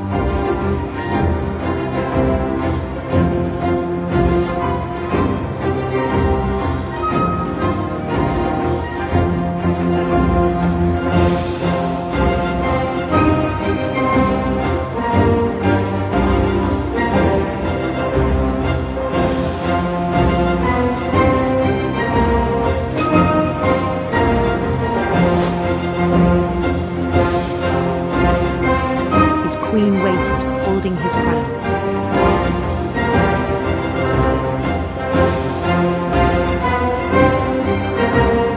There was only one thing left to do.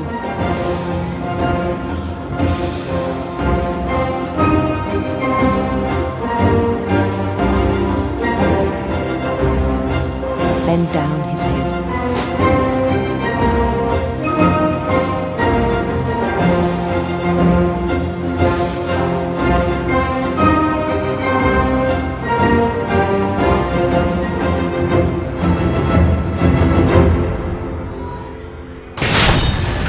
rest I think you know. Mrs. Finch, your son was a kind man who will be missed by all of us who knew him.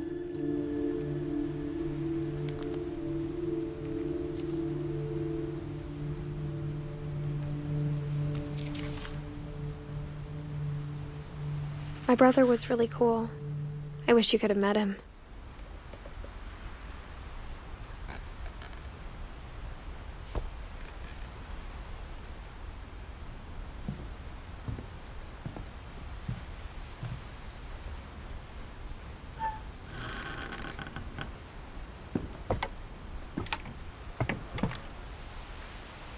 On the way back from Lewis's funeral, my mom told me to start packing.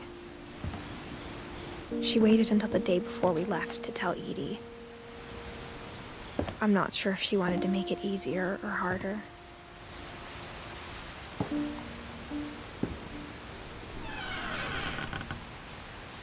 I wish we'd stayed.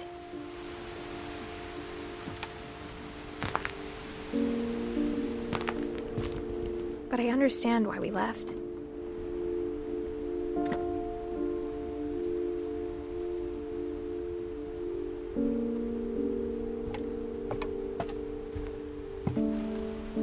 My mom ended up leaving everything behind.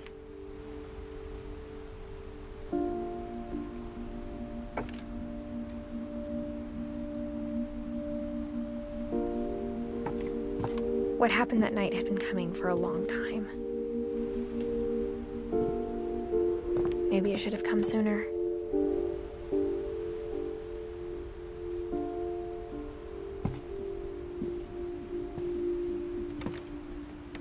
But it had to end one way or another. All that's left now is to tell you about that last night.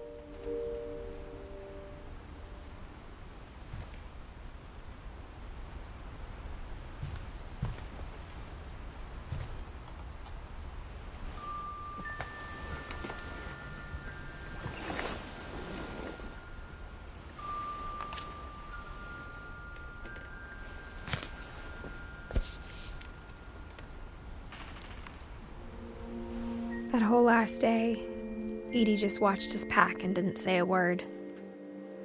Until supper, when she raised her glass and said, "To our final night together, and all our final nights apart." Grandma, you know what I said about alcohol. Some of your medications are very Edith, specific. I left a present for you in the hallway. Why don't you go open it? The grown-ups have to argue now. I'm sorry, you're right. We're all leaving tomorrow. Let's just enjoy our last... I'm not leaving. Edith, you're excused.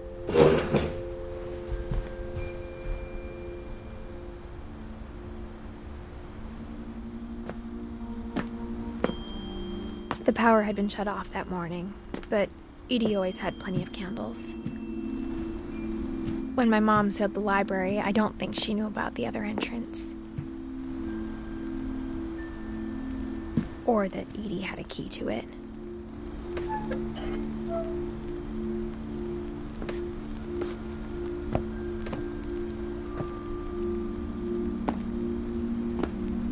That thing you're afraid of isn't going to end when you leave the house. Edith has a right to know these stories. My children are dead because of your stories. I think it's best if Edith and I leave tonight. We'll have the nursing home send a van for you in the morning, okay?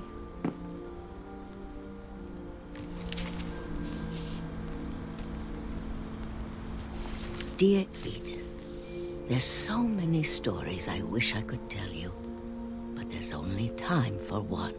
This is about what happened on the night you were born. That night, the tide went way, way out.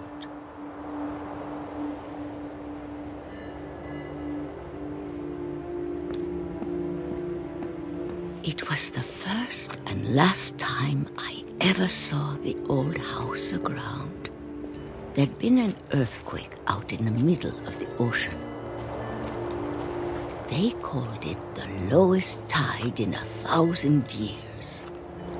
God, it smelled awful. You know, I've seen that house every day of my life.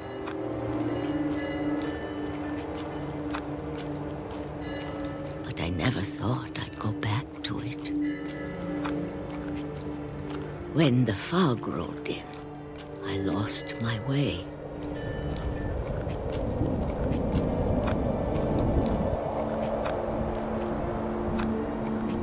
I got turned around.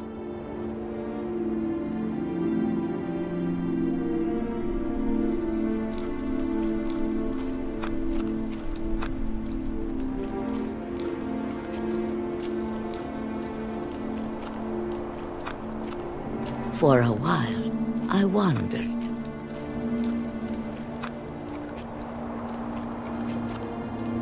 I started seeing things.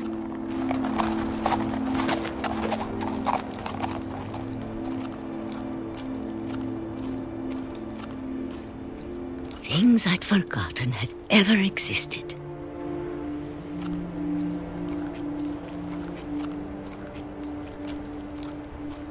But when I saw them, they felt like old friends. That night, a lot of things came back to me. Or maybe I came back to them.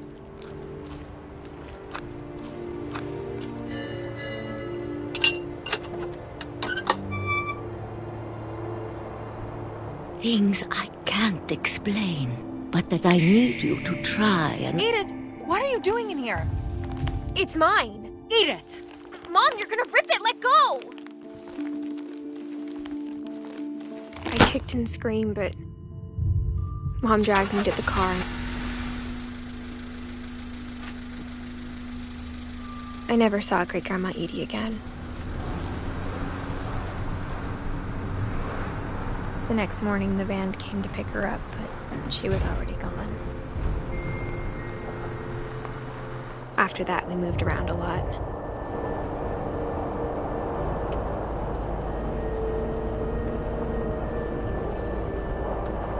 We both tried to make the best of it.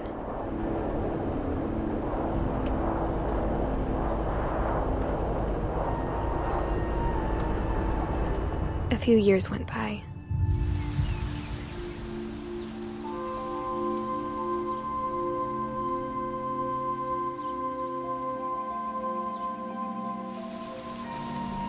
My mom didn't like to talk about it, but she started getting sick a lot. The rest happened pretty quickly.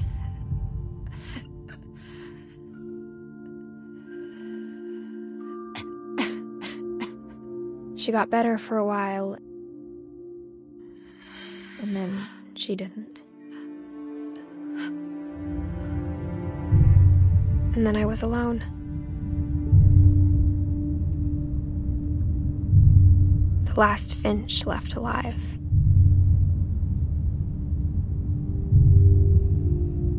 Until I found out about you. I'm still not sure what to tell you about all this. If we lived forever, maybe we'd have time to understand things. But as it is, I think the best we can do is try to open our eyes. And appreciate how strange and brief all of this is. This journal was supposed to be for you. But now I hope you'll never see it. I just want to meet you and tell you all these stories myself. But I guess if you're reading this now, things didn't work out that way.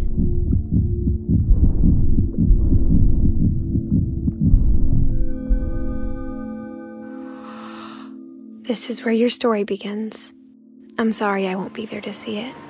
It's a lot to ask, but I don't want you to be sad that I'm gone.